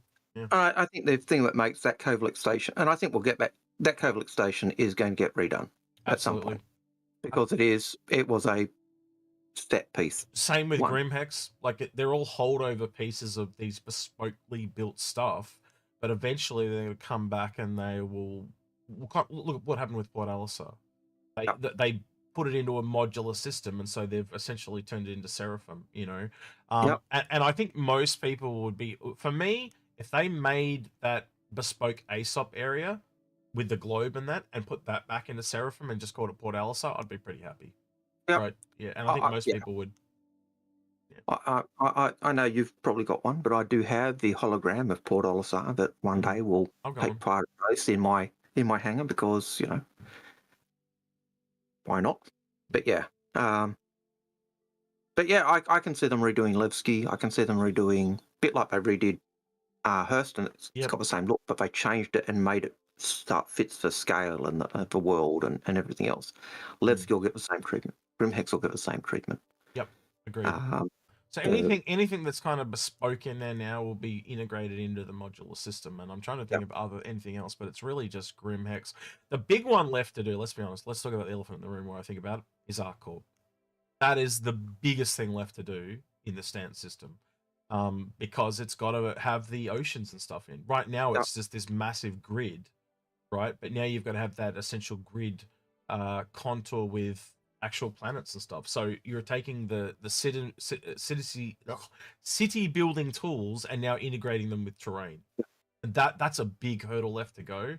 But once they get that going, again, look at the old Lawville to the new Lawville, and then take that jump and apply it to ArcCorp, and that city is just gonna be something else. Yeah, I'm looking forward to it. No, that's essentially when we get Terra, is it not? You tell me if you think different. Yeah, I think once they've got that, they'll go into the bigger cities like Terra, and eventually Earth and places like that. But yeah, I think you're right. It's probably one of the last big hurdles. Not to build Terra, because Terra is where the terrorists come from. We all know that. Yeah. Last big tech hurdle anyway. As in, because like redoing Kovalex is like doing new art styles. Redoing Grimhex is essentially modular. Well, again, if you look at the Pyro system, they've got a lot of that piratey look stuff. It's just kind of adding that Grimhex art style into that pirate stuff. I'd be really surprised if you don't see a bit of Pyro come into Grimhex, if you get what I mean. Yeah. No, I think you're right. I think we'll see that styling come in more. And instead of the Headhunters Guild, well, it'll be more Ninetales all over the place. And Ninetales, I know the Ninetales paraphernalia is there at the moment, but it'll be more. I think we'll see it more detailed as they work it through. But yeah, that one's done. Yep, next one. Actually, Monster AV's question does say they don't mention being able to own others. I don't know whether that's going to be a thing for the personal hangars. And it's a question, and for me, that question comes in as being relevant because of those people who have multiple game packs. Well, you'll have an ongoing fees. So the more hangars you have, the more you're going to have to pay in fees. So it's just going to be cheaper to pay less, so you're not paying all the fees. That's how it's going to work. Yeah. But the question with those extra game packs, does that give you an extra one of those cheap hangars? And that stuff we don't know. Not at this stage, no. Yeah. But we know CIG have to deal with it because people have them. I do know those of us that were here around since the beginning, like the veteran and Kickstarter backers, we get free starting fees on our planet. Something I have that Algared does not. And I will rub it in every chance I get. I know Algared. Yes. See how evil he is. I'm not evil. I'm just stating the obvious benefits of being me. Yeah. Yeah, I just think you're being a tall poppy. Yes. Or you're trying to say I'm a tall puppy and cut me down. Yes, that's exactly what I'm saying. A bit like you did. Someone posted a fleet on our Fix My Fleet. Hey, I need help. What's do? Up your game. Up your game. So this person had 4... You thought I didn't see that. I did. Saw what you were doing. We have to put this in context. This person has 4 javelins. Algared has 3. I'm like, oh, damn, Algared, you've been outdone. Need up your game. No, I don't. I think ultimately, for the person in that case who's saying, "Hey, how can I fix my fleet?" I think ultimately the question that he will ultimately have to come to is, at what point do I melt a javelin to? Yeah. As soon as I looked at it, it's like melt the javelin and turn it down into some other bigger things. And that's one thing I've often said. There will be a time when I get to the point where I say I have to melt the javelin. Now, melting a javelin is the last thing I intend to do. Because I think the question for you is unmelt it because of the cost. I think the question for you really becomes is, what do you turn it into? What do you actually want? At what point do I? Yeah, and you know what I think it'll be. You want to hear me out? I think what it'll ultimately be is when they drop another 1 or 2 different capital ships. I've always said they drop the Pegasus. man, I'll drop Well, Javelin you know, to get it. they drop an anvil capital, they drop Yep. whatever it is. Like so Whatever it is. just say tomorrow an Idris 2 and a Kraken 2 dropped. Yeah. There's your answer, because you melt the javelin and you can probably buy both of them. Bang, done. Yep, probably. Yeah. Yeah. Yeah. So you know, for me, when they first talked about the Pegasus, man, the javelin would have been gone to get the Pegasus, guaranteed. You know, like that was, for me, that would have been a no-brainer. But it's that question: what do I turn it into? And I also know that when I melt it, I won't unmelt it because it's just so expensive. I can't afford to do that.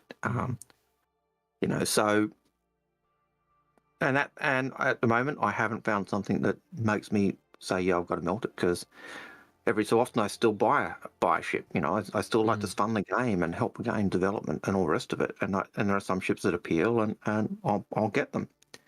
I don't have an F7C yet. So the Mark II, I've got a loaner. I haven't bought it.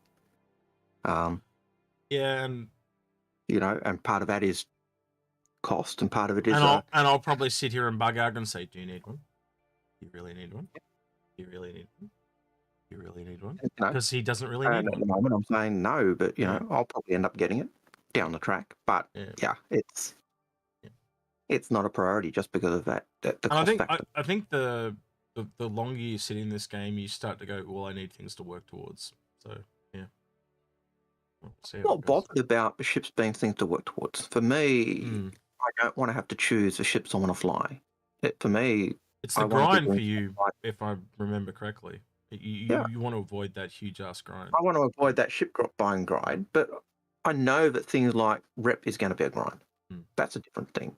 Yeah. I know that what I want to do is, you know, go to a settlement that's struggling. Go to a Tavaran settlement and see if I can raise that settlement up to a point where it's no longer struggling, it's successful or prosperous. Welcome to Algaredville, population 2. Yeah, right. I got it. Yeah. Best, happiest place in the world is where there's only one person. Right. HeroLex. Crazy town, but yeah. HeroLex asks, will the personal hangars allow for an RSI Orion? If so, won't this mean that it cannot leave the atmosphere? Oh, dear. Orions are locked to space. Yeah, I think essentially you will... I'm actually curious how they're going to do this, Algared, right? Yeah. So you know how they've kind of like now spawned closeted ships? Are they going to have some kind of... Because at the moment, when you dock, they're just going to disappear off the dock? Yeah. Yeah, so... Yeah. And that's the problem, isn't it? Like, and I don't know how they're going to solve that. I wonder if at the space stations where they can be stored, where they are, there'll be kind of this space storage zone, you know, parking lot, where they've got these spaceships just docked or lined up, and when you summon them, one will just appear, one will fly in and dock, and then eventually just leave it. I don't know. It is a question. Do they warp them off with an NPC to log them out, and then they warp them back in when you log back on? You know, like there's little funny things they could do like that. Yeah, like that would be the only way, the only type of thing I can think of them as how you would solve that problem, unless you put great big space hangars. Yeah, and if you put great big space hangars, then why can't we have it?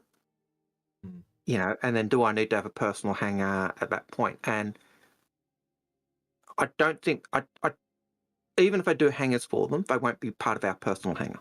You would go up to the space station where you could spawn them, say I want to spawn that thing, and then it would give you the hangar location, go there and whatever. But yeah, it's big ships like the Orion and the Javelin that are space locked, I think do pose a problem. But as we said before, the problem for a later day, because those ships aren't in game yet.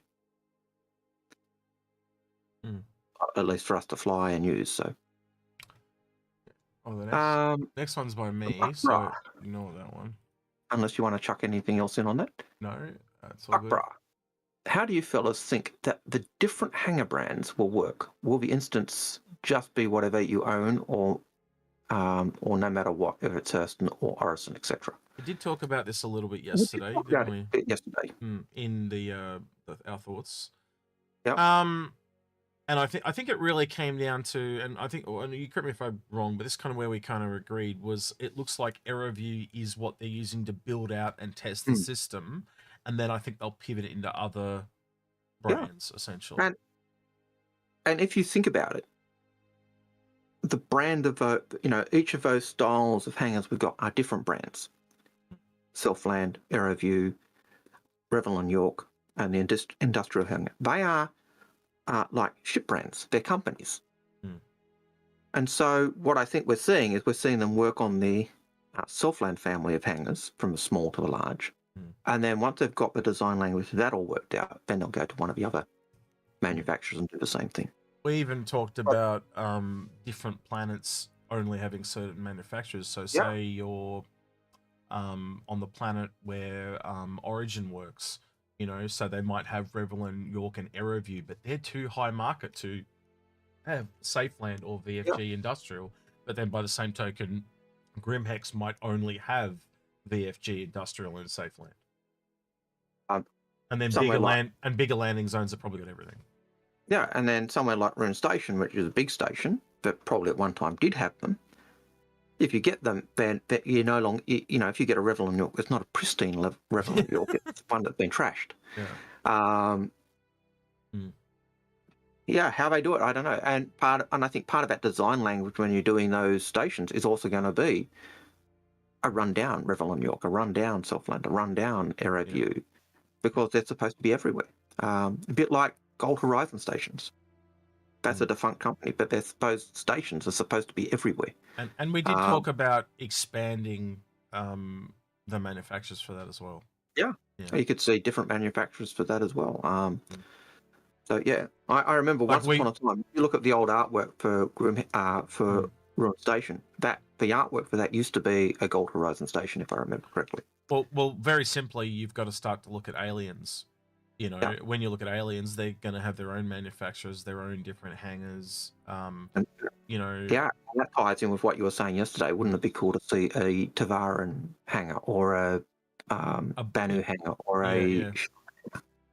or even a Mantle styled hangar? Because as soon as you start to go into other landing zones and you start to think about, oh, we've just found some lost civilization, wouldn't they have had hangars as well? So you kind of like a part of the exploration is finding the unknown and how did they do hangars and how did they do this, but again, using the tools that we've already got, you just change those art assets, but you've got the tool there, so you can make something alien just by changing the feel of it, you know. And we know to pick up that point, we know that there are supposedly Tavaran caches throughout the UAE in their old territories. Adding another step from the Zion, we know that they have anti-gravity. So do they land their planes sideways on the wall, like or what? I'm just trying to give a weird example, but you get what I mean, right? Like they could have all their cargo stored up the wall or on the roof, you know. Do they have buildings that the Tavaran, because they're bird-like, do they have all their hangars hang over and you fly up into the hangar? You know, we just don't know. So there's just so many cool things that they can do to invert and around and play around. You know, change our expectations essentially. You know, and you start to think that through, and you start to go, well, if this is me thinking on my own, what can CIG come up with a huge team of creative people? But you know, when I expect them to do Xi'an hangars or Banu hangars or Tavaran hangars, you know when I expect that to happen, don't you? Oh, with the expansions, without a doubt. Yeah, 100%. I could see them. But even then, even in its early stages, at some point we will be able to go to the fringes to their star bases and stuff like that.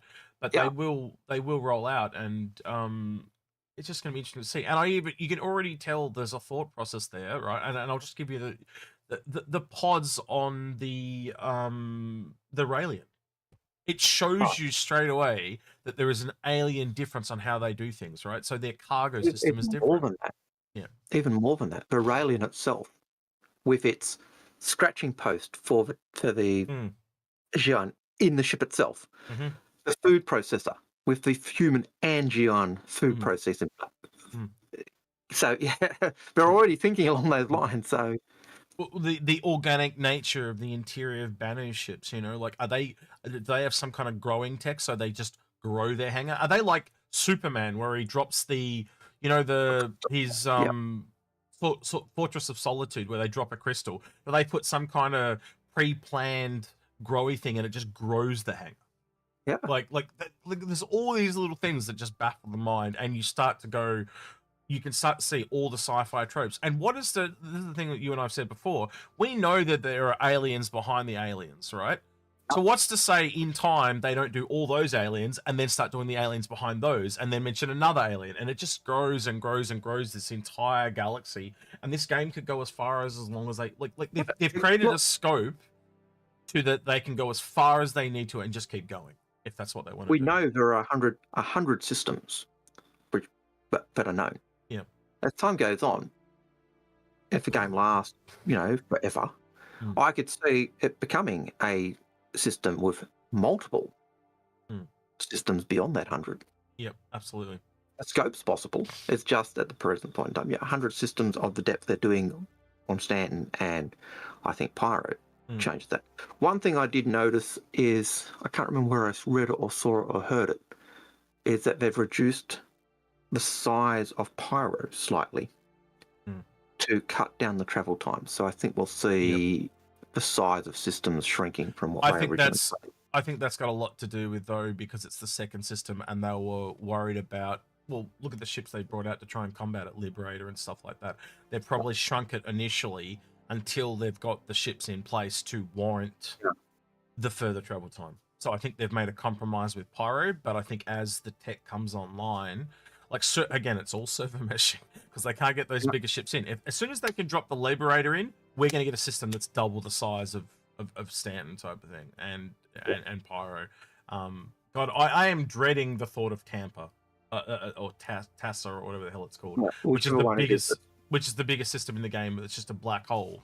But literally, to get from one side to the other, there's 2 jump points. Apparently, it takes 22 hours just to go from one jump point to the other. So you know there's going to be some random guy that lives in that halfway middle point, and he builds his space station or little base or whatever. Yep. It's like, oh shit, I'm out of cookies. All right, well that's going to take me 12 hours, 11 hours to get out of here. I could imagine even in that system where there's no planet, there will be rest stops or things and Lagrange points, so you can avoid the black hole. And I could imagine that being the case. An empty system is not going to be empty. Yeah. So yeah, it's things to look forward to, I think. Absolutely. Here, Alex has a question. If you have a med pen and put it in your databank on Microsoft, will you be able to access that databank on Hurston and pull it out, or will inventory be localized? I think inventory is going to be localized. It's just like it is now, right? But essentially, instead of just being able to press I and access everything in the area, you have to walk up to one of those banks to access your inventory. Yep. That's the change. I kind of like that idea. It hopefully will help sort the mess, and the fact that you're going to be able to... They did mention in the past, though, that you would potentially be able to get things transferred for a paid cost. So if you open your knickknack system and you have something on her, like say you're in Area 18 and there's something at Area 17, you can get that transferred across for a small fee because someone, an NPC, will drive it over. But as soon as it's got to go between planets, that's obviously got to change the time because an NPC has to load it onto their cargo and blah, blah, blah. So again, the distance will increase the time. And you'll also be able to do that manually yourself, because they even talked about yesterday putting items into crates for transport. And so you could take your knickknacks and load them into a crate and then put them onto your ship and then take it to wherever you wanted to go. But yeah, it's going to be localized. It's just a different way of accessing it, which I kind of like. And I'm bring on putting the stuff into crates. My hangar is my inventory is such a mess just because of all the items I've got in there. So yeah. Razakhan, in your tier list video, you said you think the Odyssey will kill the Carrick. Oh, I don't think I used the word... the Odyssey over the Carrick. Did we ever use the word kill? I don't think we used the word kill. I think you said Carrick killer at one point. Oh, did I? Right. I think that was picking up the old advertising. For me, it's just it's a capital versus a large, right? And it's Yeah. the whole earn down economy. And I also think because of the way the Odyssey was sold, nobody brought that No. compared to the Carrick. The Carrick, when the Carrick came out, was about when they last did one of those vote things, and it is easily the most popular large ship in the game. Again, if so many people are doing that form of exploration, the market is going to be flooded, and that has two things. It drives the price down, and if you've got everyone doing it, plus you need multiple people on that ship, you're going to be starved for crew. Now, we could be wrong on that, but I just get the feeling that is going to flood the market. So you're just not going to use the Carrick as often as you think. Also, the Carrick seems to be a bigger sinkhole because it's kind of that glorious exploration, right? So you're going to be fighting other people scanning systems. Now, if a new system is discovered, everyone's going to flood to that, and you're going to get a myriad of people scanning it, trying to find stuff. And you're either going to be finding the same stuff as other people, again, pushing the price down, where it takes more time to go to a planet and scan the whole planet for an Odyssey, but you are finding the final thing that people are after. You're not just finding data and selling data. You're finding resource nodes, places to build bases, that type of thing. Yeah. And that's what that laser is for. It is literally a sampler. So you can mine it and go, look, these are all the different mining things.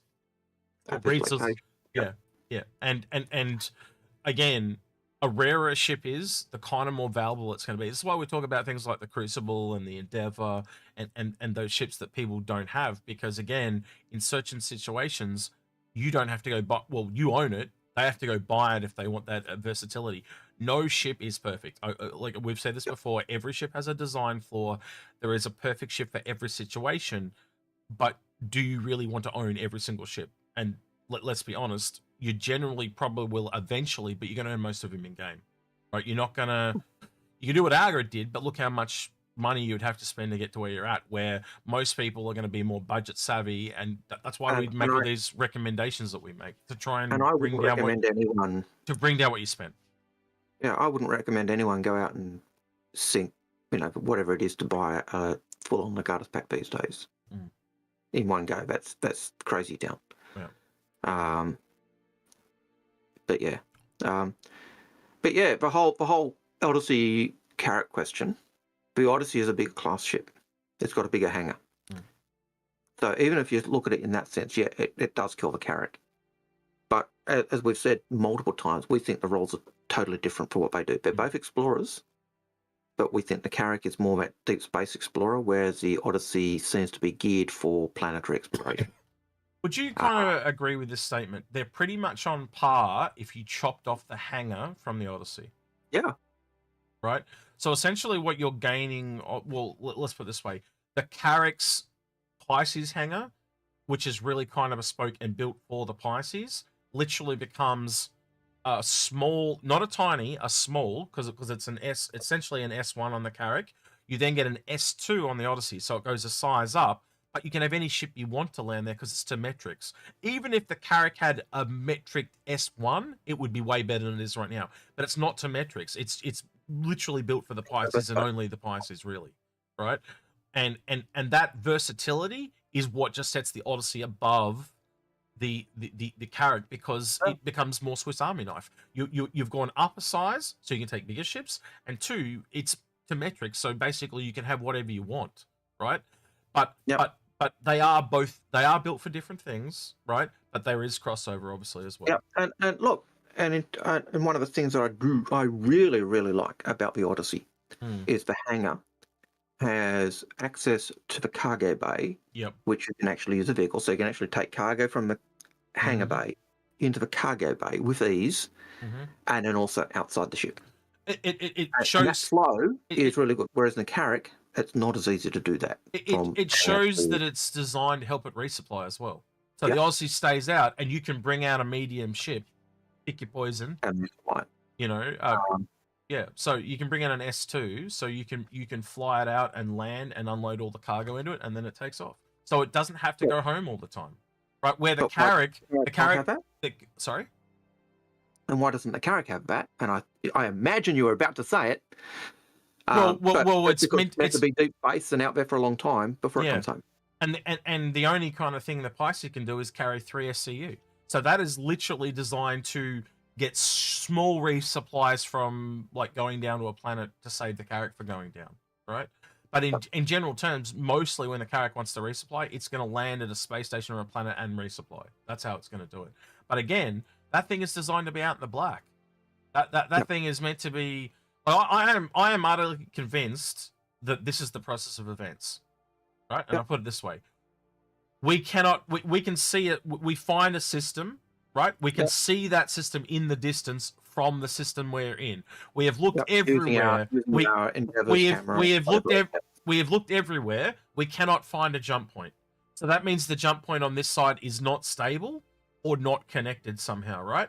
And then basically, so we find the closest system to that system, and literally the Carrick goes through the black. So I'm talking manually flying from system to system, not warping. So that'll take like a week or something, right? Or however long it takes, right? Manually will fly there at full speed. And when they get to the other side, they will start to search on that other side. And then most likely, say it's a small jump point, they would send the Pisces back and find the jump point that would be on this side or wherever it goes to. And then we would then be able to build a gate, stabilize it, and open into that new system. And then... Could see that as a possibility. And then that's where the Odysseys would come in, right? You would start to get the Odysseys to go through, or if an Odyssey, say it's a smaller jump point, it would be smaller ships. Because then, again, if you start to think of it, this is where it brings in the versatility of smaller ships. They can get there because the Odyssey's too big to get there, right? So they would go through, and it makes that system take longer to be explored.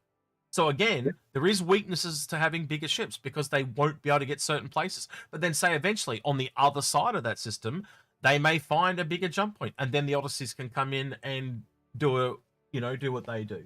Again, you can start to see how this all unfolds pretty easily. I think part of that whole possibility is when you look at the systems we've got, most of the systems haven't been fully scanned. So, I think Stanton has the outer area still hasn't been fully scanned. Yep. So ships that are doing that deep space exploration are going to be going out to the edges of those systems and doing proper scans. We don't have the full scans of most systems. We've got the general survey, and then we start to settle it. So there's lots of options for exploration gameplay out there that have yet to be done. But yeah, I think depending on the role, the Odyssey will kill the Carrick, and depending on the role, the Carrick will kill the Odyssey, and the roles are different. But the big thing to remember, Odyssey is bigger than the Carrick. It blew me away when... So I kind of knew it, but when you mentioned it and that, it kind of went, oh, yeah. Right, so let me mention so Brian in chat saying if it's 25 light years away, traveling at the speed of light, it would take you 25 years to get there. So a couple of things. Star Citizen is at 1/4 scale of what the real world is, and things like that. So it's not exactly... You're taking realism and trying to put it into a video game. So I'll just put it on that. Yeah, I'll leave it at that. I don't need to say anymore. So yeah, go look at the materials that they've talked about, and they've actually talked about a lot of this stuff. I'm just connecting dots, but again, you'd have to go into you don't have this. I don't know. I'm just assuming you don't have the same experience me and Algared have because we've been doing this 10+ years. And I'm connecting a lot of dots. Algared, do you think how harebrained crazy do you think that is to have the Carrick fly off manually to other systems? Yeah, I'm not saying it's likely. We'd find a small jump point. Yep. On this side, and then find a bigger jump point on the other side that we could use. Absolutely. There's so many different ways it could work. I'm just theorizing that they've talked about it going into the black, right? Have they not? Yep. That's the black. Can't get any more black than nothingness. Nothing.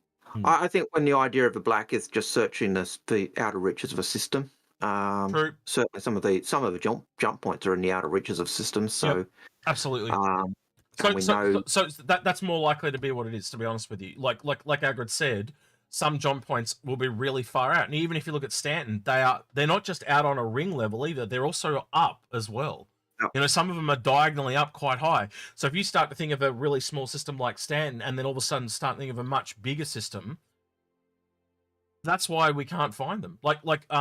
There's I think it's called, it's not starts with K. It's a military system where I believe Anvil builds a lot of its ships. It starts with K.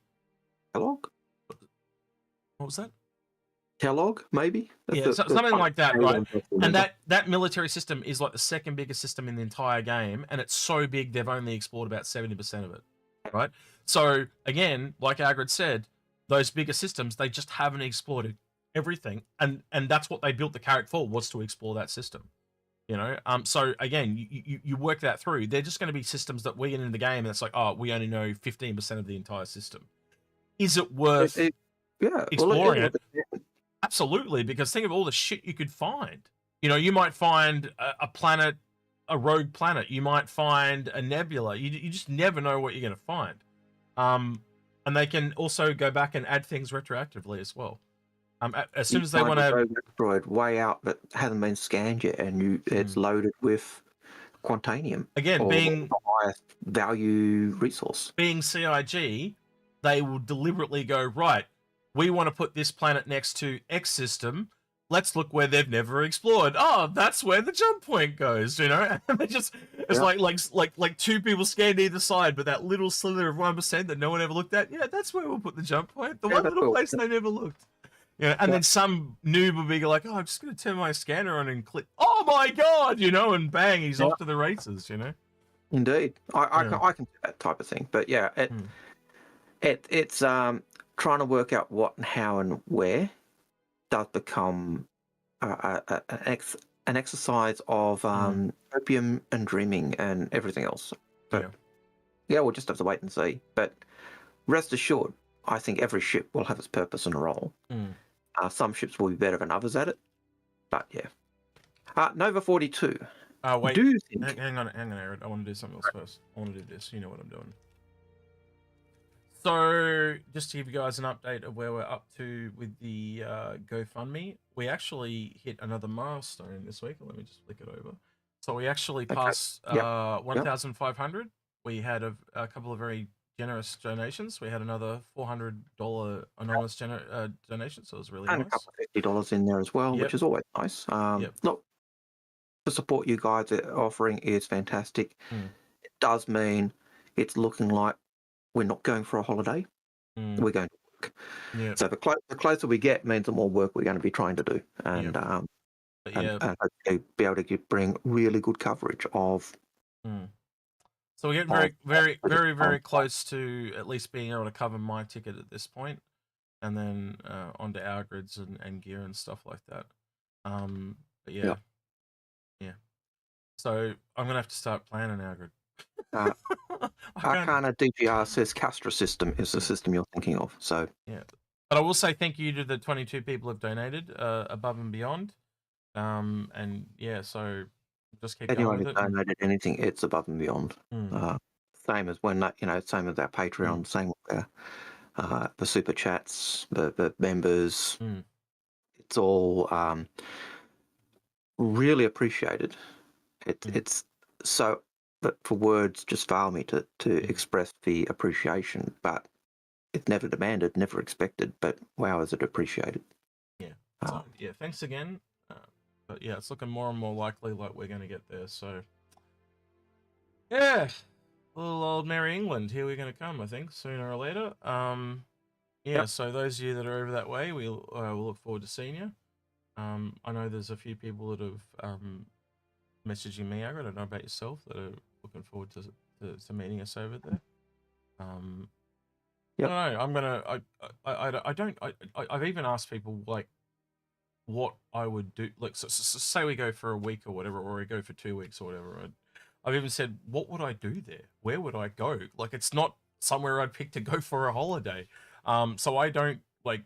I was like rattling it off in my head and like Stonehenge, and my dad's like, "Yeah, don't go to Stonehenge. It's like a line a mile long and it costs a fortune." And I'm like, "Oh, okay, so where do I go?" Most places are like that. Victory's probably going to be like that too. Yeah, so I probably need a bit of tips. I probably need to go look online and see what's around. I actually do have one place I want to talk to you about later that I'm curious about going, that you may be curious going to. It's on it's early on in the October.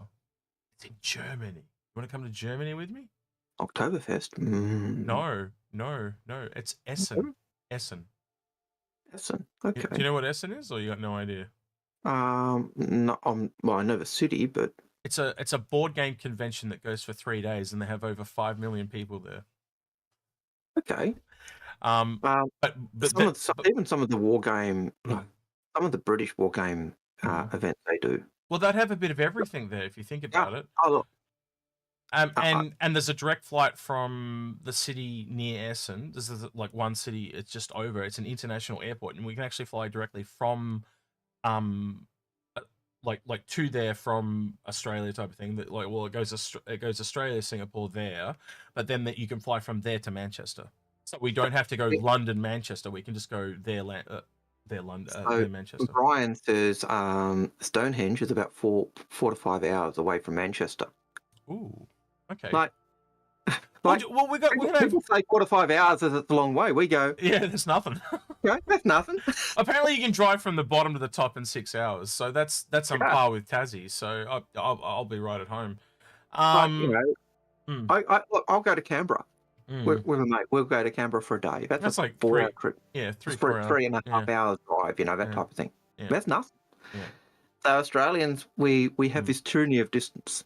Yeah. We cling to the shore because we're so far away from everyone else, and it's nice on the shore. But distance doesn't really bother us as much. It's weird. Yeah, I heard a New Zealand talking about on a stream yesterday about Australia's shitty internet, but the main reason we have shitty internet is essentially we're as big as the United States with the population of Texas. That's why.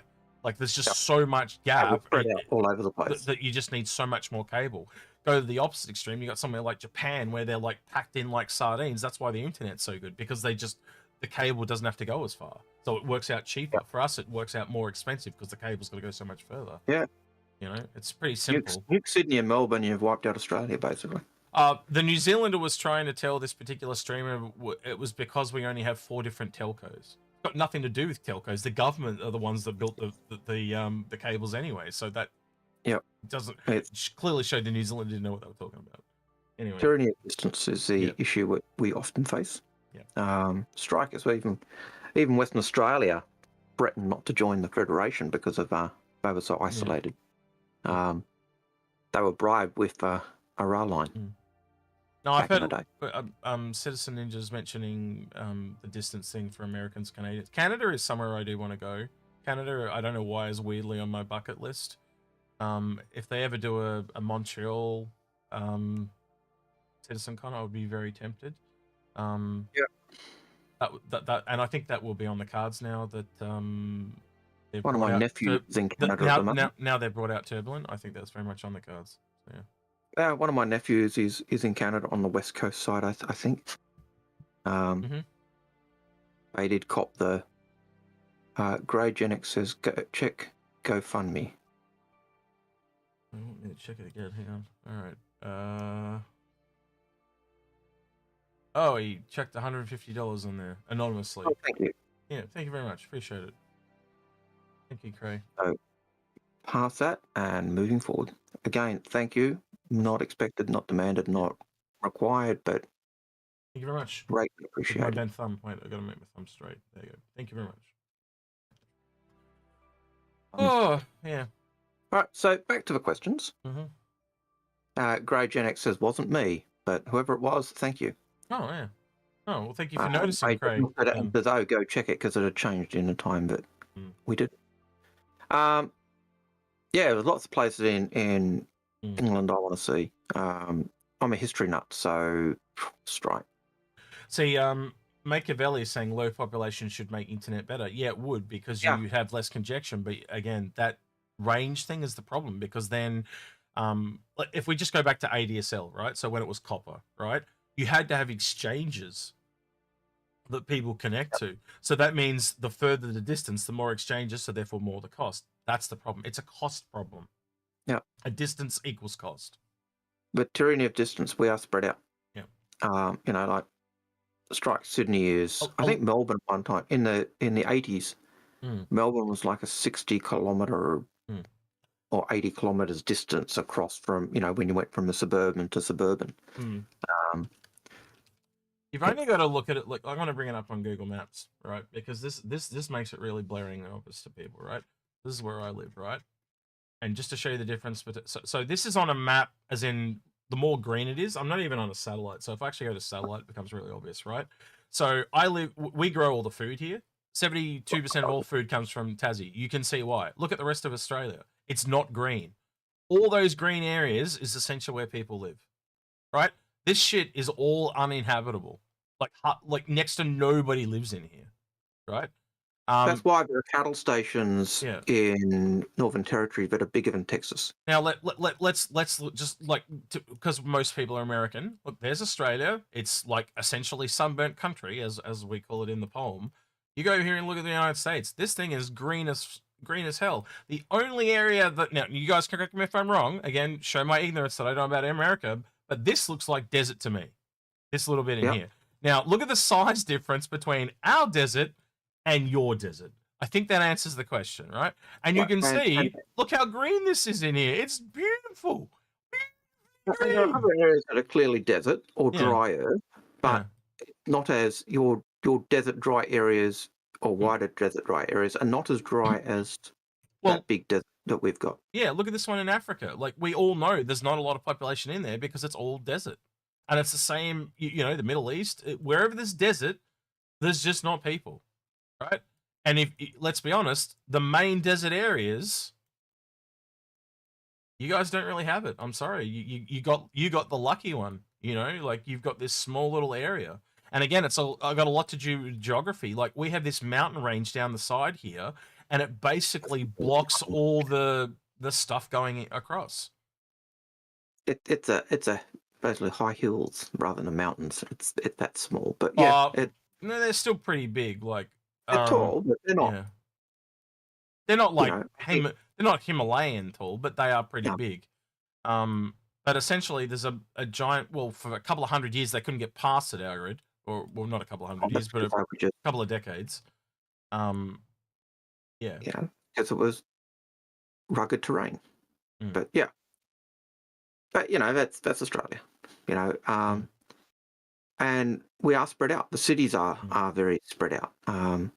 It's more suburban than anything else. But again, just like, I know Tasmania is roughly the size of Ireland, right? I think it's on par with Ireland. Let's just have a look and see how wrong I am. Yeah, Ireland's a bit bigger. But yeah, like when they left Britain and they traveled all the way down here and all the way across, I think they came through there, didn't they, Algared? Was it down there, up around? Yeah, I'm not sure. Yeah, can't remember. No, I know they didn't come down. They didn't come this way. So they must have gone round and down, right? But long story short, they built Sydney and then they literally beelined it from Hobart because they knew that this place existed and it was a lot like England. And a lot of the names of places down here where I live are literally like Launceston. There's a Launceston in England and stuff like that. And much like how they had New York, I know there's a suburb down here called New Norfolk. I can't find it. But again, Norfolk is in England. So essentially, yeah, this is Britain 2.0 or 3.0 because they tried to do it in they did. Over here as well. New South Wales is South Wales. Yep. Just renamed. So they did it all over the place. But yeah. Again, you got Wales over here, don't you? Look, so it's this is the North Wales, that's South Wales. But yeah. You know, so I know they were looking at Sydney as being, you know, one of the reasons they settled it is that they thought this will be a great. Oh wow! Look, I just found another one. Exeter. I lived in Exeter for a couple of years when I was a kid. Wait, I know where that is. Look, it's up the river here somewhere. Beauty Point. It'll be back this way. Deviate. It's near Deviate. Swan Point. Blackwall. Oh, where's Exeter? Oh, I lost it. It's here. It's here somewhere. It's around there somewhere. That's okay. Rosebeers, Lauria. I'll find it while we're talking here. But Bridge, Gravelly Beach. But yeah, so you know, you look at Sydney, you look at the places. You know, Sydney is a very spread out city. Found it. Exeter. Bang. Like the urban sprawl basically goes from Sydney all the way through to the mountains, more or less these days. So, that's where that's how far the population spreads. But yeah, it's a bit weird, but it does make the internet issues a struggle. So yeah, And That's life. if you actually look at population too, like most of the population of Australia is on this slither here, right? Yep. And even if you look at like our nearest countries, like New Zealand and Indonesia, there is just so much distance from Indonesia till you get to a population center of like Darwin's probably the closest, but Darwin is really small compared to say Brisbane. Like most of the population is in this strip down here, and it's even where it's located, it's just so, though you've hit Australia, you've still got so far to go to get the actual civilization. Indeed. But Yeah. when you look at Australia, you can understand why Australian defence planners moved their fleet from Sydney and Melbourne Up here. up north, up to Townsville and Yeah. Darwin and Western Australia, because as one defence planner document said in the 80s, what are we defending against? Penguins? Yeah. Because so they're all the south. yeah, all the military bases are up here to stop people coming in, essentially. But yeah. No, so You're not wrong. originally they used to be down Sydney, Melbourne, and like Shit, that's the wrong what does it do? So anyway, back to questions. Really, hang on. First time chatter on Twitch who says, "Have you checked out Starlink coverage? I'm somewhat remote for internet in the US, and it's been great for me." We do have Starlink here in Australia, but again, my state was like the test bed for all the internet. So because we've got a smaller population and a smaller place, they're isolated. Yeah, we're isolated. They used us as the test bed, and we've always been at my city specifically is the one that they always roll stuff out first, and so I got all the good stuff right off the bat. I've not had bad internet since like 2014. I've had really good internet the whole time, so I've been very lucky. But yeah, I do like the fact that Starlink is opening it to everyone. Yeah, it's going to have its issues too, because you got the switching between satellites, but it's not going to be the best to game on. But connecting the world is a really important thing. And eventually, if they can, again, like Tier 0, we've got those Starlink satellite version 1s, and now we've got the satellite 2 minis coming, and then the full-size ones to come soon. The more and more they work with that technology, it probably may become the standard. Because if you can switch between them really quickly and it's seamless, normal cables days are numbered, power to them. Like again, mobile phone coverage anywhere, that's astronomically huge. Like think about all those movies where someone gets lost and if only my phone would work, I would be saved. That scenario in real life goes out the window. I've just dropped into the Sahara. Mum, I'm stuck in the Sahara at these coordinates on my GPS. Come save me. And your mum would be able to put the word out and get someone there in emergency. Like, it's just going to save so many lives. Your mum went if you got global you know what I mean, though, Algared. It's gonna save lives, and that's what I'm trying to. People are not going to die anymore. People are not going to. As long as you can make a phone call, you can save your ass. That's what I'm trying to get at, right? And like the most, like we live in a like the rate that technology has evolved is literally boggles the mind. I read something the other day, right? And I'll just put this in perspective to show you how far we've come. Modern beds that you and I sleep in today, do you know when they were invented? Like modern beds, like with a mattress, right? Yep. Right. 1950. Yep. That's how recent that is. Like before that, like they were made out of hay and shit. Like that just blows my mind, right? And I didn't know that, right? We forget 100 years ago, we had just had World War I and we're going into World War II. Look how far we've come, and look at the way that battle was fought. And all the technology advancements that we still have today that came from there. We are in infants as a species, and we keep forgetting that. We forgetting how lucky we are to ride on the shoulders of giants that came before us, and we always forget that. Yeah. Well, you look at the generations. You go grandparents, World War One, great grandparents. Would take you back to around 1880. Great grandparents, Napoleonic Wars. You know, that's the type of thing. We're going great, and we're back to 1815, 18 the early 1800s. That blows my mind. Well, certainly in my case. For my students, it'd be great. You know, but same thing. It's only 5 generations, and we're back to the early 1800s before the car. Do you know there's some really cool videos on YouTube, Algared, from 1912? You know, they had the handy crank cameras, and people have used AI to fix them and color correct some of them. Yeah.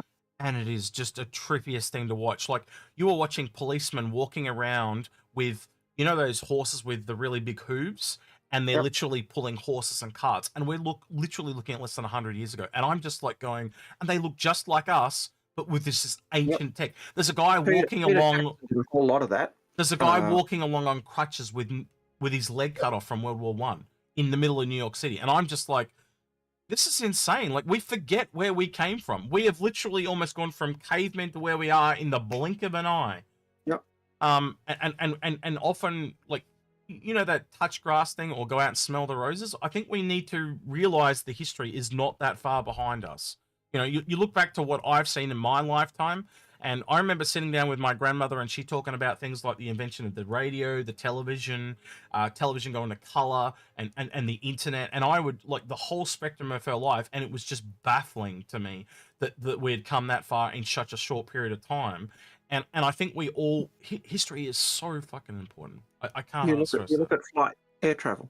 Yep, that's another good one. It was only the early, you know, 1900s when we were flying. Cars, that's done the same thing. You know, like technology has gone massive. So yes, they say Clydesdales are the horses you're thinking of. Yep, that's the ones. I was going to say something else, but I've forgotten. But that's okay. Question time. Go for it. I'll pull us back for the 3rd time. I'll try and get us back onto questions X. Sorry. See how polite I am? I'll let you finish. Ran over. I know. You get excited, just like I do at times. That's okay. So, Nova 42. Back to Star Citizen, guys. The Commonwealth excursion is finished. Do you think Loadmasters could play double agent with pirates? Yes. Absolutely. Anyone can be a double agent. Most valuable cargo near the doors and sell the information to the pirates. Anyone can be a pirate. But the other thing is, are they going to, you know, risk stuffing up their rating? They've worked to get a 5-star rating. Are they just going to hand that in one go? And it's like, this guy's got a 5-star rating, but the last 4 people he worked with all got their shit stolen. I wonder. That's a bit sus. All the good stuff that was supposed to be the last thing off was right at the back to be the first thing off. No, I don't think, you know. So if you're a proper loadmaster, you're going to load the cargo so that it's in the order that it needs to come off. So yes, if you're planning to set it up for pirates, you might set it up so it's near the exit. But if it's not the first thing that's supposed to come off, then a loadmaster shouldn't be doing that. And if they do, they're going to stuff their reputation. Is the captain going to look at that and notice though as well? Like a good captain. And is the captain going to check and say, why is my my last load off? The first load, you know, set to be the first load off. Do it again. So yeah, I could see it being a case. I can see spies and that infiltrating orgs and stuff. But if I'm doing stuff for me, the people I have helping me are going to be my mates. And it also shows, like with the loading and unloading, that sometimes you're going to take less cargo for efficiency. Yeah. And if my mates stab me in the back or shaft me, then are they really my mates? Yeah. You know, like if we're trying to work together to do something and you shaft me, then mate, I've got a question. What type of mate are you? You know, you at that so at that point that I would soon not just be dealing with them. I just wouldn't hang out with them anymore. So people probably will, because people tend to be bastards, but yeah. Anyway, moving on. Hiralex, will the Misk Odyssey become the front of the Endeavour, or will it remain a separate distinct ship? I personally think it'll be a distinct separate ship, but it's heavily modelled on the Odyssey, I think. The Odyssey was heavily modelled on the Endeavour's cap. Yeah, it'll take style cues. But people's going, oh, it's exactly the same. No, that's just seeing things that Yeah. are not there. It just happens to look similar, but It's like saying the whole A is exactly the same as the whole D. No, there are size differences. They're similar and things like that. Again, but I think when you look at the cab of the Odyssey, that helps you, and the cockpit of the Odyssey, and you use that for sizing. That gives you an indication of the size of the Endeavour. And that's generally why we've kind of done those expansions where we kind of look at the size versus size. So yeah. So I hope that makes sense. Citizen Scott, good question, Yogurt. That was Yogurt's question was, it was so far back I can't even remember what it was, but that's the ones you don't need to read, Algared. Next question. Hey. Statement. Question. Without a word in it causes the... No, doesn't need matter. So many hanger questions, and we got to wait 2 weeks for any real answers because Jared can't be asked to pre-record Star Citizen Live. Yep. Question. My son is badgering me to get a ship with very strong shield and strong pilot-controlled guns. I thought of a 400i, Connie or Corsair. Which would be recommended or something else? Which would you recommend or something else? Well, it sounds like his son wants a gunship, yeah? It does sound like he wants a gunship. And what has strong shields and is a gunship? I know you're thinking Redeemer. I'm actually thinking of A600. I'm actually thinking of two. I'm thinking of the Connie and the Redeemer. Yep. So, I know a lot of people like the 600 for that very reason as well, because it's got three size 5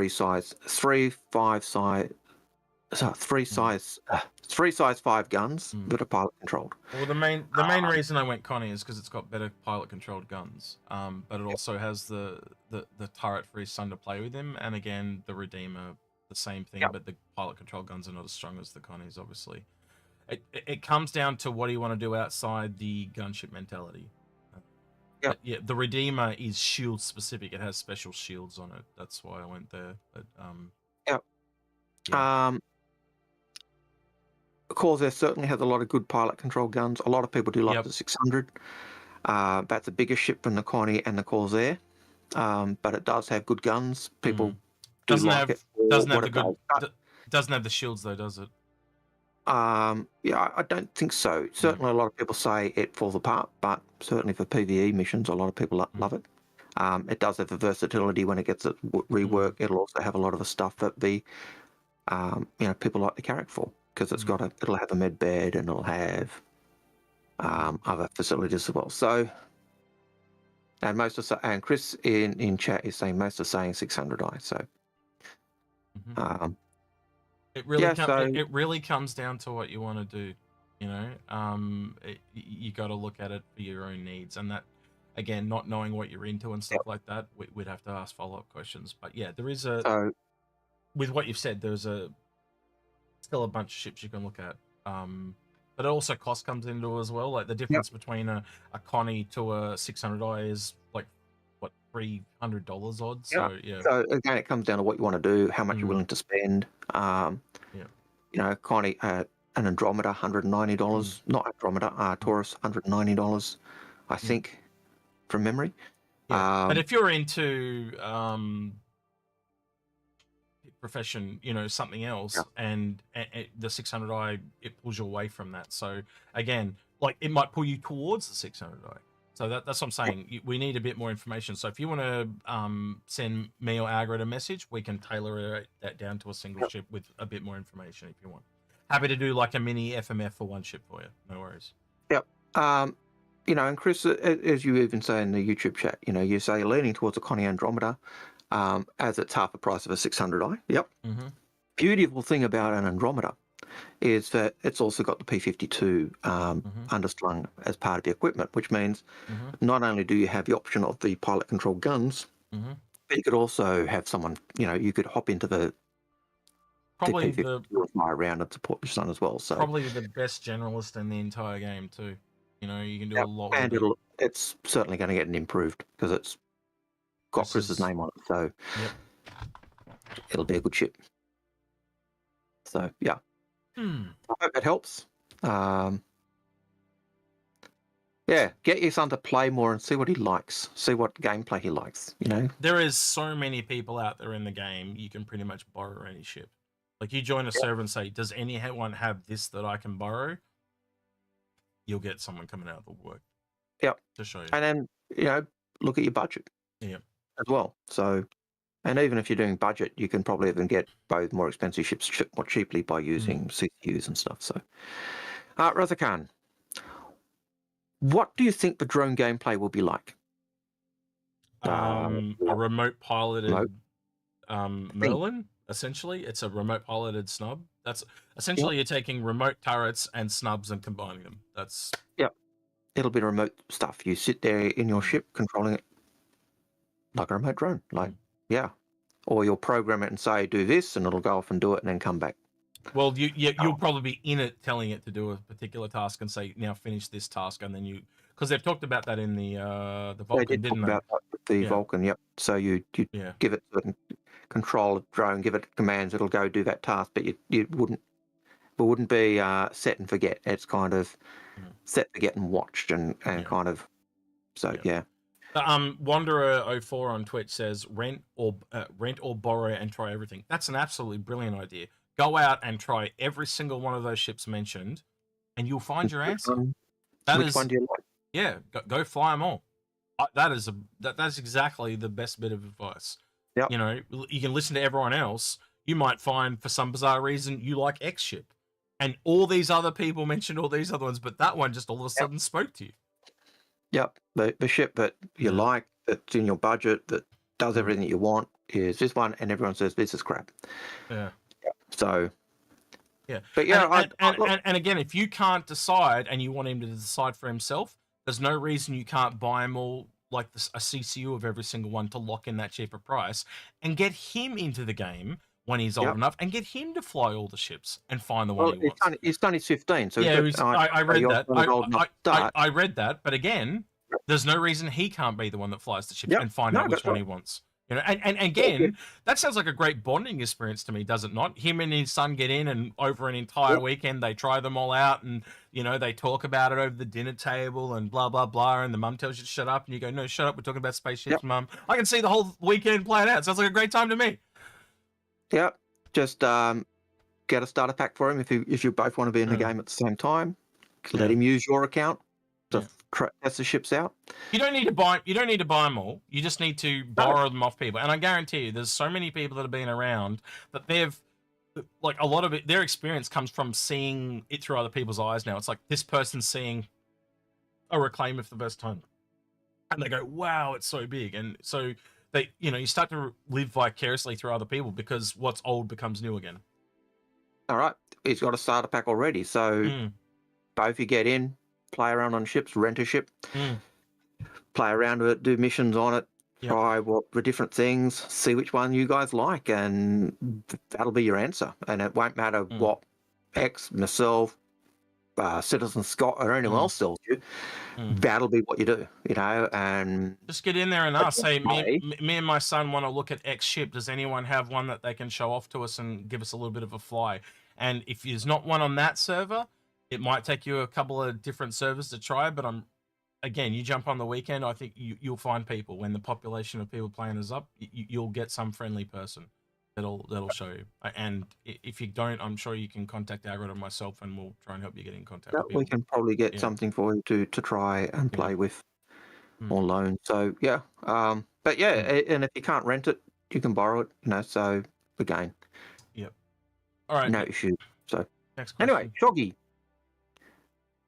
Shoggy says, what is the question? What is the question, Precious? What is it? Board, peak, board, peak, board, peak, board, peak. Yeah, so Algared, you get baited into reading the stupid shit. Don't read the stupid shit. Hey, it's like the fourth time today. Read it. Yeah, look, I will read every question. So I read them. I read them while you're answering the next one, and then I don't read those. Yes. Yeah, I answer the question. I'm gonna have to put my glasses back on and start reading them and just deleting all the stupid ones, aren't I? Yep. All right. Yep. Do you think they'll get big or hanger pack? If they can make money on it, yes. Are you fans of Expanse? Yes. Should Star Citizen have ships that can spoof being completely different? We do have that. The electronic skin, which can kind of double and swap its stuff, so we kind of have that anyway. Yeah, the rest are all good. Yep. Heralex, has there been any news or leaks about the concept gas mining ship, not rocks but gases, apart from the Starfarer? No. No. That I'm aware of.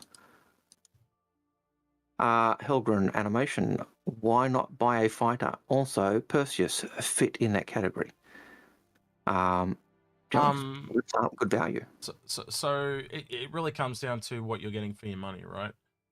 You can look at two ships in a similar price point. So let's take the Hammerhead and the Nautilus, right?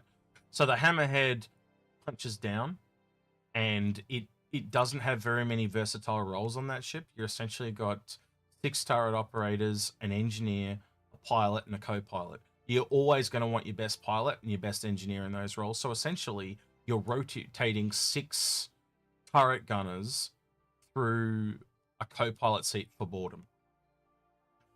It's going to be, I don't know why, but I just get the feeling it's going to be boring as shit being on that ship. What you're essentially a security guard, like, so you'll be whatever you're protecting, you'll be on, you know, you're like a security guard, right? You go to the Nautilus, look at all the different roles on that thing at the same price point. You're deploying mines, you're pulling mines back in, you've got an engineer, you've got those 2 big guns up the front, so you've got way more versatility in the stations that you've got that you can rotate through. This all leads to basically, like, gameplay is a part of the factor, right? So if you go off to a Perseus, which is again only what is it, $50 cheaper, it is clearly not the same style of ship. It is a much smaller ship than those. And you've only got to look at the prices of some of these ships in game. Like a Reclaimer, and I know they've changed prices recently, but Reclaimer is literally more expensive than a Hammerhead, but a Hammerhead's almost twice the price. How does that pan out? This is the marketing team essentially going, we can sell this at a higher cost because of a rule of cool factor. And that's the problem with a lot of the stuff, right? It's the same thing from little single seat fighters all the way up to things like the Perseus and Polaris and stuff like that, where they're just, the Polaris not so much, but the Perseus definitely. When there's a $50 price difference, well, was it 75 now? $75 price difference between a Polaris and a Perseus, that is something wrong, because it is literally almost twice the ship. It just does not add up on maths. And one of the big things that Algared will agree with me on, Algared, is all you have to do is put these ships next to each other in a scale image, and it just speaks volumes. One's a river barge, basically, and the other's a frigate or a corvette. Yeah. But the other thing with this, if you look at the F7C Mark II, $175. Mm-hmm. 2 size 3 cannons on it as its base loadout. Yeah. You look at a Constellation a Taurus. Yep. $190. 4 size. Yeah. Guns, pilot control, plus the 2 turrets, and you've got lots more cargo. Yep. Yep. Doesn't add up, does it? That makes no sense. It's almost like someone just threw them all in the air, and the ones that hit the ground first got the cheaper prices, or the more like, it just doesn't. They're not priced on what they should be from what they're designed. They're priced on what they feel they can get for them. So, why not a fighter? Because when you're buying the fighters with cash, for $15 more, I could buy a ship times that has the ship firepower and has more options. Yeah. Does it mean the fighters are no good? No.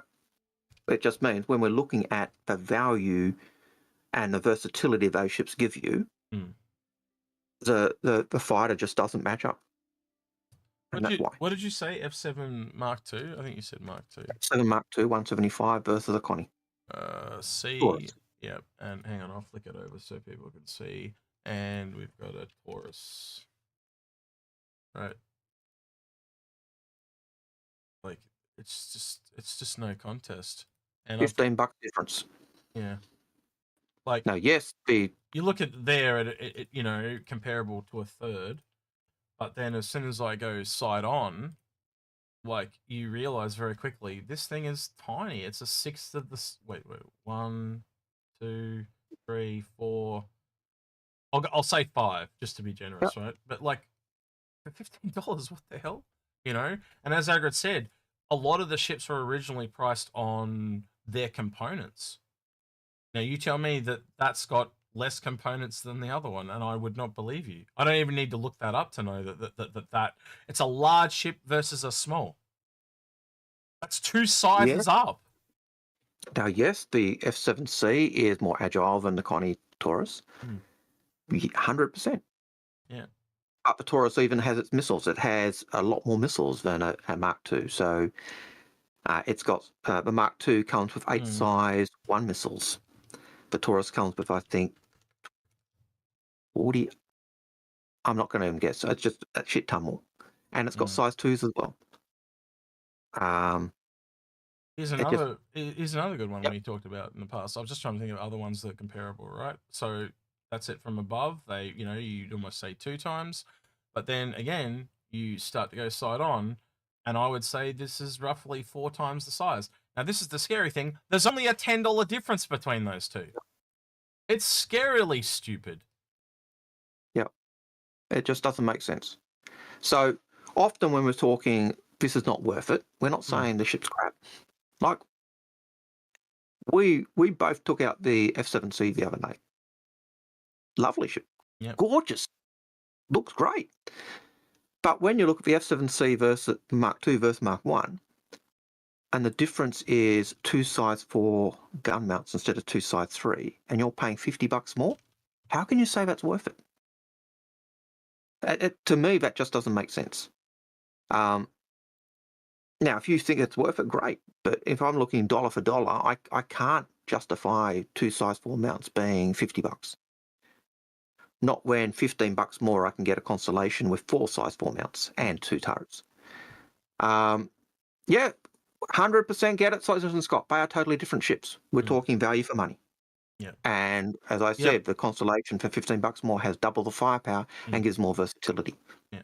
Again, look. That's my opinion. But look at the Taurus to the Perseus. That's $190. That is $675. Now you can argue rolls.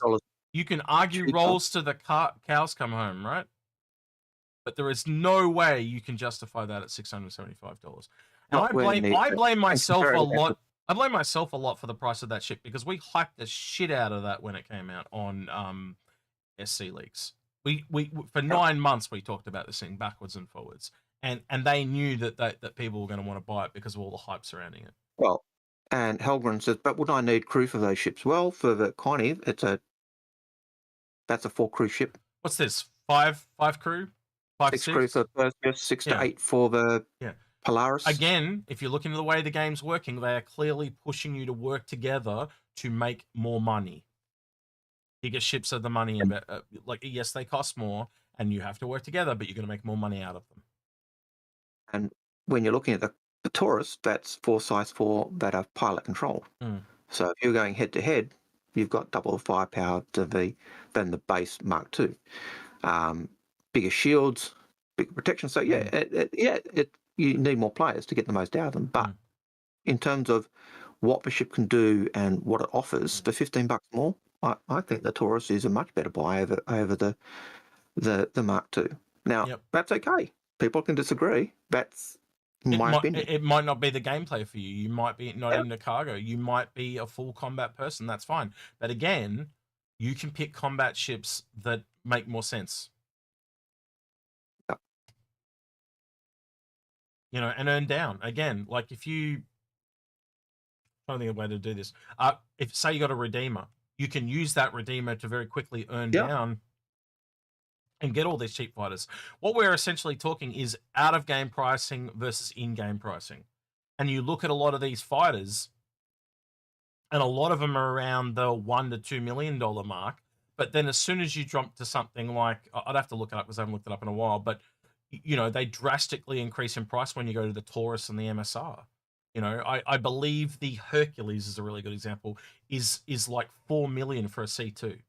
Yet that, like you look at a ship in that similar price range and they drop to like $1 million as soon as they become in fighter territory. Yeah, I can't remember the price of the Taurus. I think the the Phoenix is 6.5 or something like that. So we can probably look it up. Hang on. so but when you look at the prices, and you look at the price of, say, a Hornet to buy in game, and it's significantly cheaper.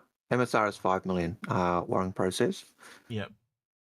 So here's some in-game prices. So let's like, I know the Reclaimer, for example, is it was 15 million and the Hammerhead was 12 million, right, in game. So there is many examples of this. And what's a Hornet? F7C. Oh, let's have a look. Let's just do that. F7. There you go. So they're what, 1.5 to 2.2. Okay, and a Taurus is 2.5. I know that's Terrapin. So what's a Taurus? Taurus is 3.2. Okay, so you've got a $15 difference, Yeah. Or maybe a $50 difference at the moment. And it's essentially double the price in game. Yeah. Yeah. And it doesn't add up. The math doesn't add up. This is what we're talking about, purely based on value. We are not looking at anything other than the numbers. We are not and the size of ships and things like that. Roles you've got to take out of it. Because again, but then you can look at one specifically. So a really good example is the Hoplite and the Prowler. That's one of the best examples.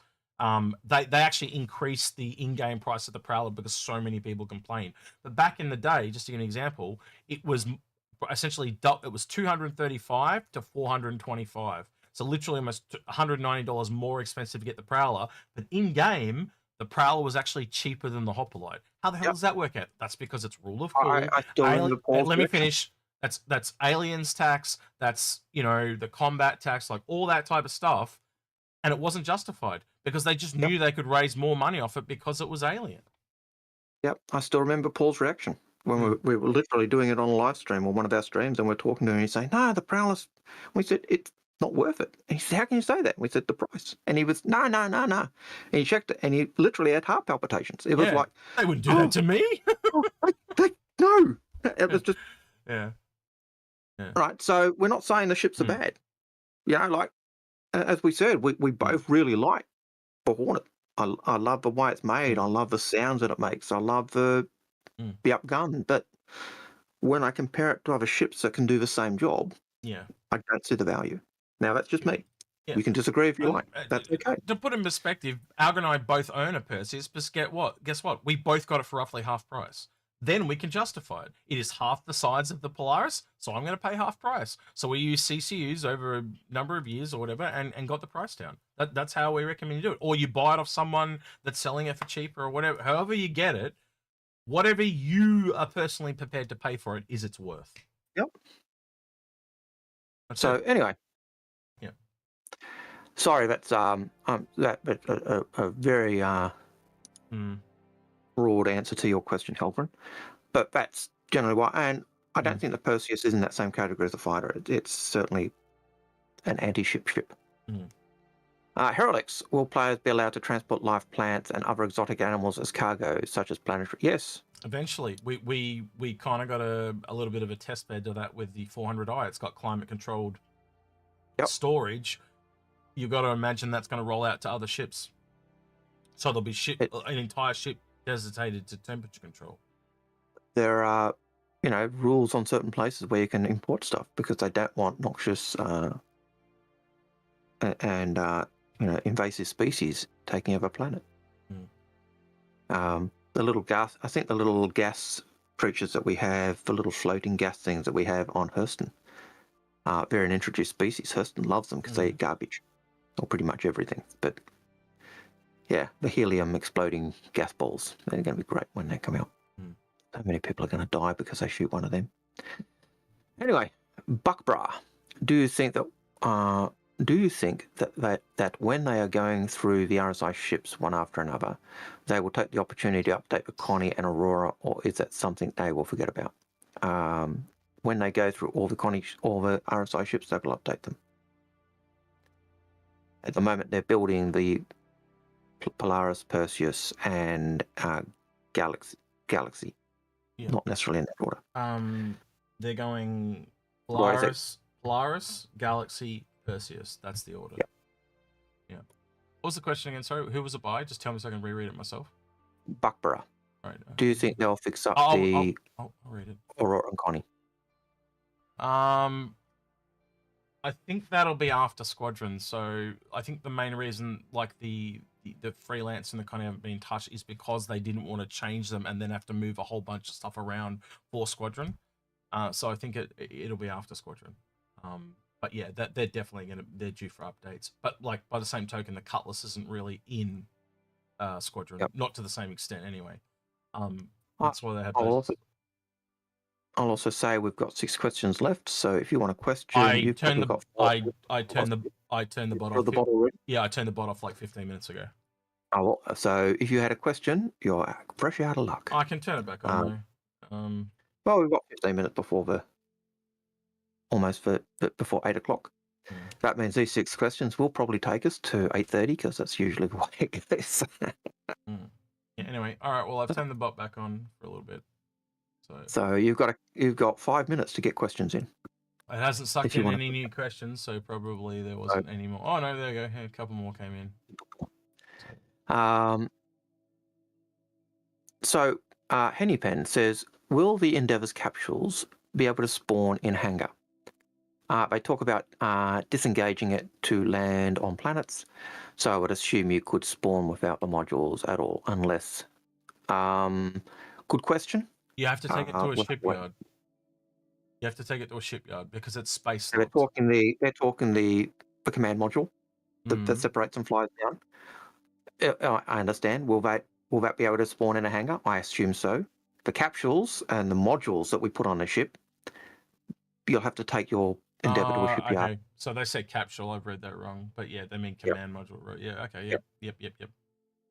So that should be able to land. I imagine that will be able to spawn, but the rest of the ship will be locked in space, and you'll take it to a shipyard. So both. Yeah.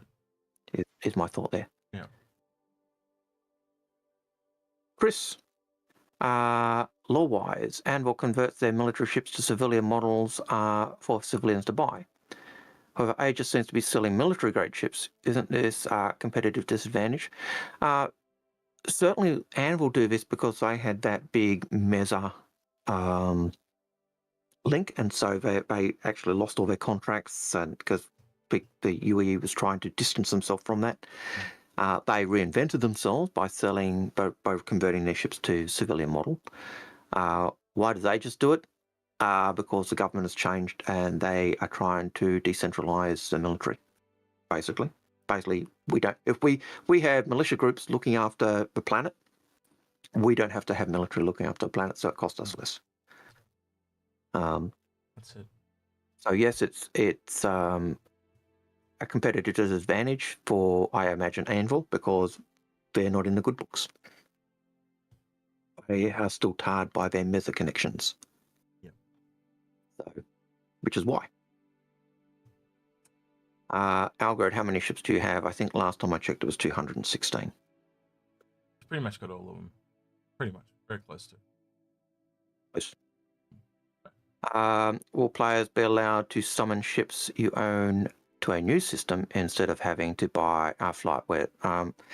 Good question. Again, I think it may be very similar to what we've got at the moment. Agreed. Where the ships you own that haven't been summoned or spawned, it can be spawned at that location, but that's after that's been spawned, that's where it is. And if you want to move it, you've got to actually either reclaim it or you've got to fly it. I think if you reclaim it, though, it's going to be based on a couple of things. Once it's actually locked into the actual simulation, so how long does it take them to deliver whatever their ship is to that system? Because someone's going to have to fly it there. So if you've got to go 5 systems, if it's in that system, it could literally be a couple of minutes. But if they've got to fly it over a couple of systems, then it might take 10 minutes. Well, however long it takes to fly there. Like if it takes you an hour to fly there, it might take an hour. You know. Yeah. So if you've got a dealer or a factory that builds those ships in that system, it'll be quicker. But if you've got to, say, deliver an origin ship to, well, I don't know, somewhere that's run down and doesn't have origin within 5 systems, then yeah, it's going to take a long time. So, and even the things that will come in will be production schedules. So ships like the Phoenix, they're only supposed to build X number a year. So that will also have an impact on on how long it'll take, because production cycles need to be worked out. So lots of options. Junkyard in space. Has CIG decided if they will or will not have discoverable wormholes now?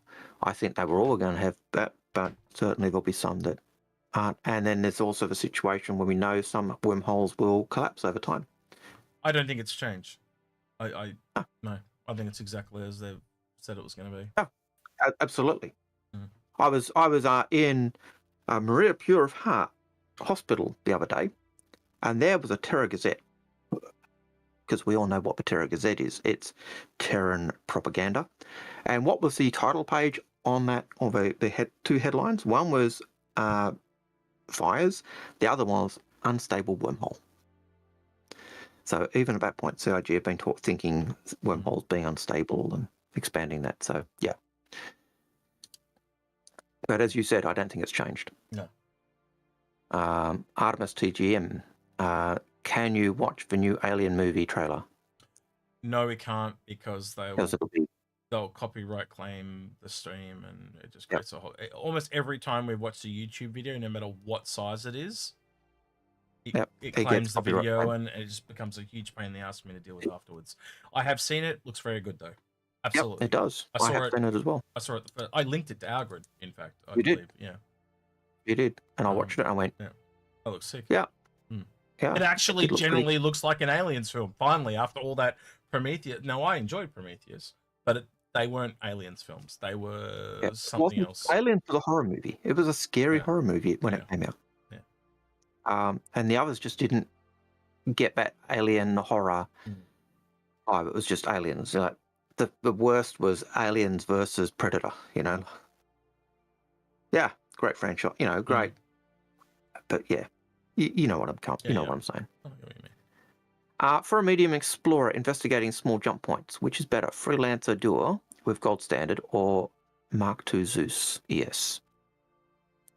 That's a tough one, because there's other things there. I would say the DUR, from what we've looked at, and you correct me if I'm wrong here, Algared, seems to be the longer range variant of the two.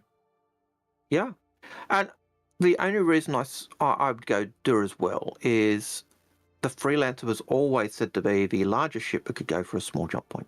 If that still holds, well, it looks like that's based on some of the hangar metrics from yesterday. That's now back up in the air. But I think that means if you look at the metrics, it also means the Legionnaire could go through as well. It also means the Zeus would go through, because it's on the same metrics as the Freelancer. So I don't think it's a metrics thing. I think it really just comes down to the role. And again, if you look at the role, you are getting what was it in the was it an extra power plant in the I'm trying to remember what it was in the Zeus, the ES. I think it was a power plant. It's got one extra, was it an extra shield or something like that? So it was a different type of explorer. It was more built for defense, and it's more likely to be able to go into more hostile areas because it's got more powerful shields, where the DUR has extra fuel tanks so it can go and explore further. So you've got to weigh up what type of exploring you're doing. Are you just going to one system and then exploring the shit out of it? That's the ES. Are you wanting to go really far and go through multiple? Well, that's the DUR, know? So you got to, again, you said jump points. I'm assuming you're going to be driving around a lot. Fuel. That's why I went DUR, and Agra did the same. I'm assuming you went the same for the same reason. More or less. Yeah. And you don't necessarily know how long or how much fuel that jump point's going to take. Yeah. And then you've got to come back if you're doing exploration. And you want to explore while you're in there, and you don't know how big the system is. Where when you go, like the next time you go back, you'll know that information, and so you might just take the ES because you want better scanning, or it's got a hostile environment. Again, there is no perfect ship. There's a lot of overlap, but there will be clear advantages of one over the other. I'm telling you now, you buy one, you'll be fine, because you'll probably side grade and get the other if exploration is your thing. At some point. Yeah, just buy the one that you prefer, and when the game comes out, earn the other one in game. I think that's the obvious one, but based on your question, it sounds like the DUR. Yep. All right, so we're into the new questions from when the bot got turned on. I'm going to turn the bot. Actually, I'm going to turn the bot off right now because we've only got 15 minutes left. So this should do it. So this will take us to our time frame, but if you had a quick burning question, alas, you've missed out. You can super chat, but that's about it. Yeah. That's about the only way, because we always read super chat comments regardless. Yeah. So, because we're just so chuffed. That's an insult. We'll repair their focus after 3.23. Possibly. I would hope so. I'd love it to be. I think we're going to see a lot more gameplay coming after 2.23. One of the things I was talking with Digdat yesterday in Discord, and one of the things I said to him, I think for me it's not 3.23 that's the important thing, because that's literally Squadron rolling over into Star Citizen, and there might be a little overlap in what are the next patches after that, because we know there are things that are not going in, right? But in the next 1 or 2 patches, we're going to be able to start to see the speed that they can actually roll Star Citizen out. Now they're actively working on it. They really haven't been working on it up until this point. And if you start to go, wow, you know, like in 6 months, they did more than they've done in 4 years, you're going to go, wow, this is going to come out a lot faster. But if it's like some people believe, and it's just going to keep going at the same speed, the people that don't understand game development, I can't see it doing that. I want to see this, and it's only going to ramp up too, because as they get better at doing the processes and learning the difference between a single player game and a multiplayer game, you know, the real hang up on a multiplayer game is the networking code, right? That's the major difference between a single and a multiplayer game. But again, seeing how fast they roll it out, that's the key for me. That's the big thing, because it's not going to matter if you get X gameplay, because you're more likely to get the other gameplay that, like, so let's take repair sooner, because they're working on it at a faster speed. So the speed is what I'm looking at. It's how fast they can roll things out, because I think we're going to get tier 0 of a lot of shit really quickly, so to speak. You know, 12 months from now, I expect almost to have fundamentals of almost all basic gameplay in. I'd like to think that. And if I had to choose one, I would say repair, because they've been working on salvage, and as we've often said, you know, repair is the flip of salvage. So I fully expect the kind of development in that sense. But I'd almost expect to see more on salvage and then repair after that. Yeah. And they did talk about at the end of last year, saying you'll see more on salvage next year. Yep. They did say and that. Salvage still needs to be fleshed out more. So there's a lot more in salvage we have to see. But alongside that, and behind the scenes, is also repair. And whatever I do on salvage, I think, is kind of feeding into and will feed into repair. But so Citizen Scott, it kind of says there, like he says, some of us understand history and the data don't look so promising. Yeah, exactly. But and so what I'm saying is, this is the trend, right? This is the speed they've been going at, but we know they really haven't been working on it.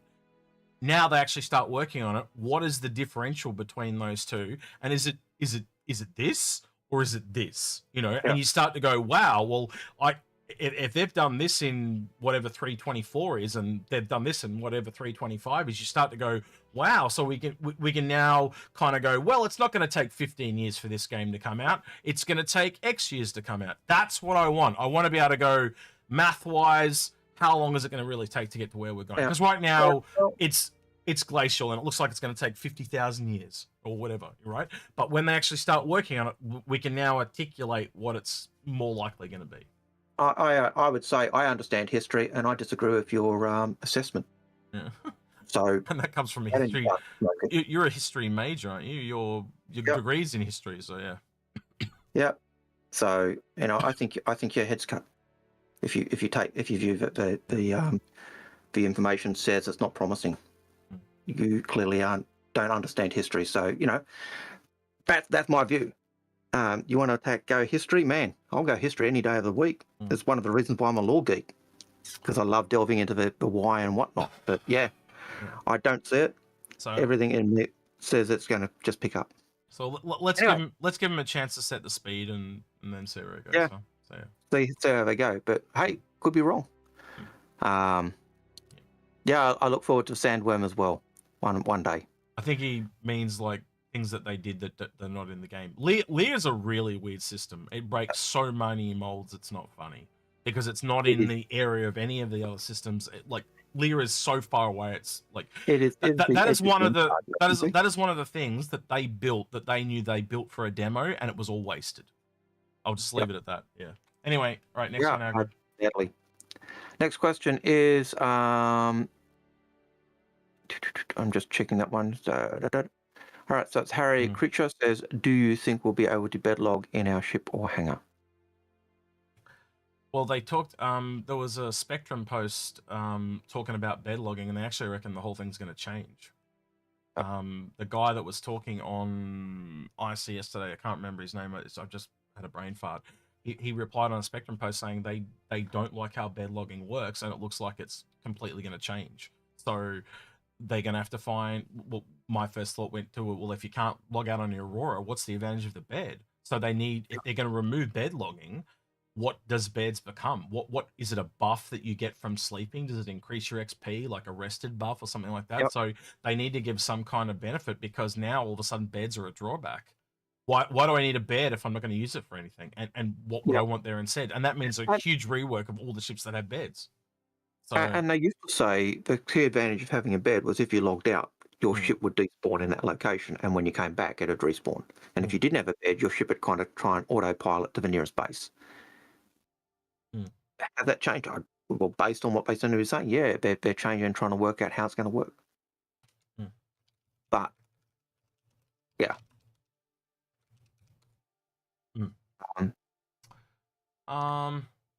I'd like to think so. In terms of, can I log out in my ship that's in the hangar? I imagine if you did that, you should probably wake up in a HAD rather than in your ship. There's a question here.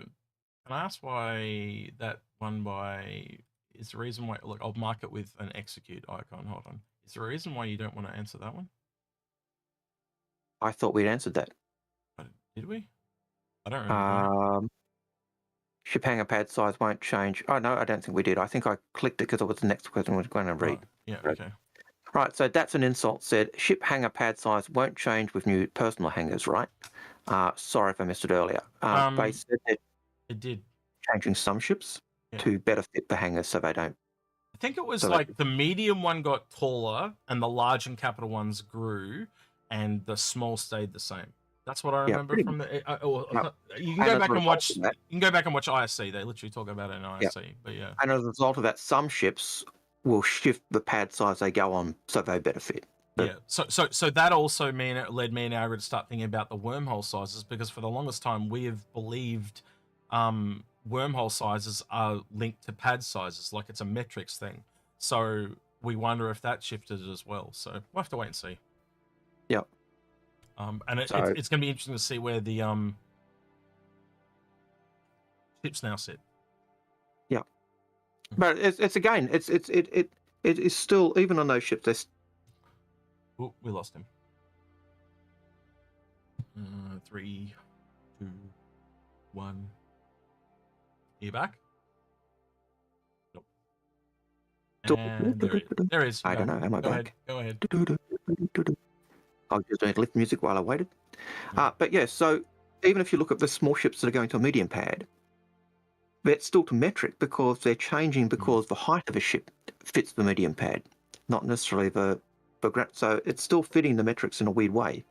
It's just making they fit at all sides. So yeah, hope that answers the question. Jose has a question. If you had to decommission one capital ship of the line from the UAE Navy and civilian use forever, which would it be and why?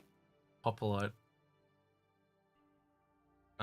Because it was built to do a role that they superseded with the Valkyrie, and it just doesn't have a place anymore. Yeah. Angry? Yeah, it's a tough one. I can see that. Going lore, I'd probably say an Idris. There you go. Because they're fairly old, aren't they? Yeah, it's very old. Yeah. So I'd decommission them and bring it and have a new frigate or a new frigate. So, like the idea of the original ones that were sold to community or sold to the civilians from the Navy was they were the decommissioned ships that had done their lifespan. They recently changed the law. But Anvil actually started creating the peacekeepers to meet demand. So, But yeah, I'd probably decommission the Idris or the Javelin and have a new version of that built. But there. I know that's your question is really what I take away from the game permanently, and in that case, it becomes more of your hoplite question. Yeah. So there's just like little things they like the Rock DS. Like there's little things they've brought out that just it's muddied the water, and I do hope like if they were responsible enough, they would like just upgrade people to the thing above or something like that, or give them their credits back and get rid of those things, because when you've had 10 years of development, there are mistakes. It's just Yep. you know, like for example, Algared and I can sit here and rattle off so many lore different things that they've stuffed up that they need to fix. You know, the Liberator and the Liberator Valkyrie, like little things like that, like they just stupid, and they need to like again before release they should fix them. It's just a name at the end of the day. The only thing in that question that makes me say not the hoplite is the fact that it was decommission one capital ship. Oh, they said decommission a capital. Well, that really limits it, doesn't it? Yeah, and I think based on that, it'd be the oldest of the ones we've got. Yeah, that really does limit it. Sorry, I read that as all of them. So you know, the Polaris is new. That effectively is the ship that replaced the originals. Actually, the Idris Corvette is the one I'd retire forever and never mention again. And it has been, because it became the frigate. And the Polaris replaced it. Yeah. But yeah. All right. Anyway, Warring Pro. Can you do a future video on how Star Engine will potentially change future games once CIG starts licensing it out to other game developers? It's a big video. We could add it to the list. We'll probably do it at some point. That's a Space Tomato video, not an if. Yeah, hey, but it's one we could do. I'll just shove that off to space. Here you go. Have some freeware. It will change the gaming landscape significantly, because it already has. Like, look at the developers that have left and gone on to other studios and taken their knowledge with them and passed it on to other studios. And essentially, Chris Roberts and CIG have not been given the credit. I'm not saying it's stolen tech, but it's clearly borrowed knowledge, you know, and we've seen little bits of the tech appear in other games. So even just the concept of things that they've done has given people enough to go, well, there's the idea, let's do it ourselves, you know. But there's just nothing that's got the sum of its parts. I have no doubt that eventually this game will be replicated, but it's just how long will it take? 100%. Like, I always go back when I get questions like this, to the impact that Wing Commander had. Wing Commander basically was a game that pushed computers to put graphic cards, or not graphic cards, but the sound audio cards onto the actual motherboard. Back in the 80s, to play Wing Commander and get the benefits of it, you went and bought a Sound Blaster card and put it in your computer, because the motherboards just didn't have that. You had 8-bit sound, and you didn't want 8-bit sound. You wanted quality. You know, Wing Commander changed that. It's now standard on a motherboard. That was the impact it had, and I think this will have exactly the same impact down the line, across the board. So yeah, that's an insult. What currency does Xi'an use? That's a Jowl question. I don't know, but in the UEE they use our currency. They convert it, and it's easier. And CIG will just keep it that way because it's easier. And if we do find it, it'll have a UEE value. Last question. The Tally rework and Polaris, are we coming into the torpedo meta? I think we're going to see drastic gameplay across the board. Torpedoes, missiles, armor. Like, all these things weren't super required for a single-player game because you can kind of fake it and stuff. And now they're going into a multiplayer environment. We're gonna be going through, you know, flight reworks. We're going to go through weapon reworks. And again, I believe Yogi was on something with Space Tomato and Avenger 1 recently, and the things I heard that came out of that, I didn't see it myself. I do need to go watch it. I've got it on a list somewhere. But what was told to me was that he literally went through and said, we're just going to keep reworking this until it all works. That's how you do it. You experiment and you trial it and just keep going and, you know, try and make as many people as happy as possible. Again, you tell me if you think different. They are aiming for to please the masses, not just, you know, one set of people. Not for peripheries. Yeah. So, you know, those who want absolute PvP and those who want absolute roleplay, I'm sorry guys, you're gonna be disappointed. They're gonna put it smack bang in the middle to get the most people. Why? More people, more sales. Right. Jake Capella from CIG just was telling the currency formats for the two alien races, and apparently, I read it as nuts, but it's nuss. So the Banu's currency is nuss. I was just like, they're a bunch of squirrels and they play with nuts. Okay, thanks, Jake. Yeah, good one. I read that so wrong. What did he say for that? Yeah. Nuts good. Yeah. Banu are little squirrels that just collect nuts. Yeah.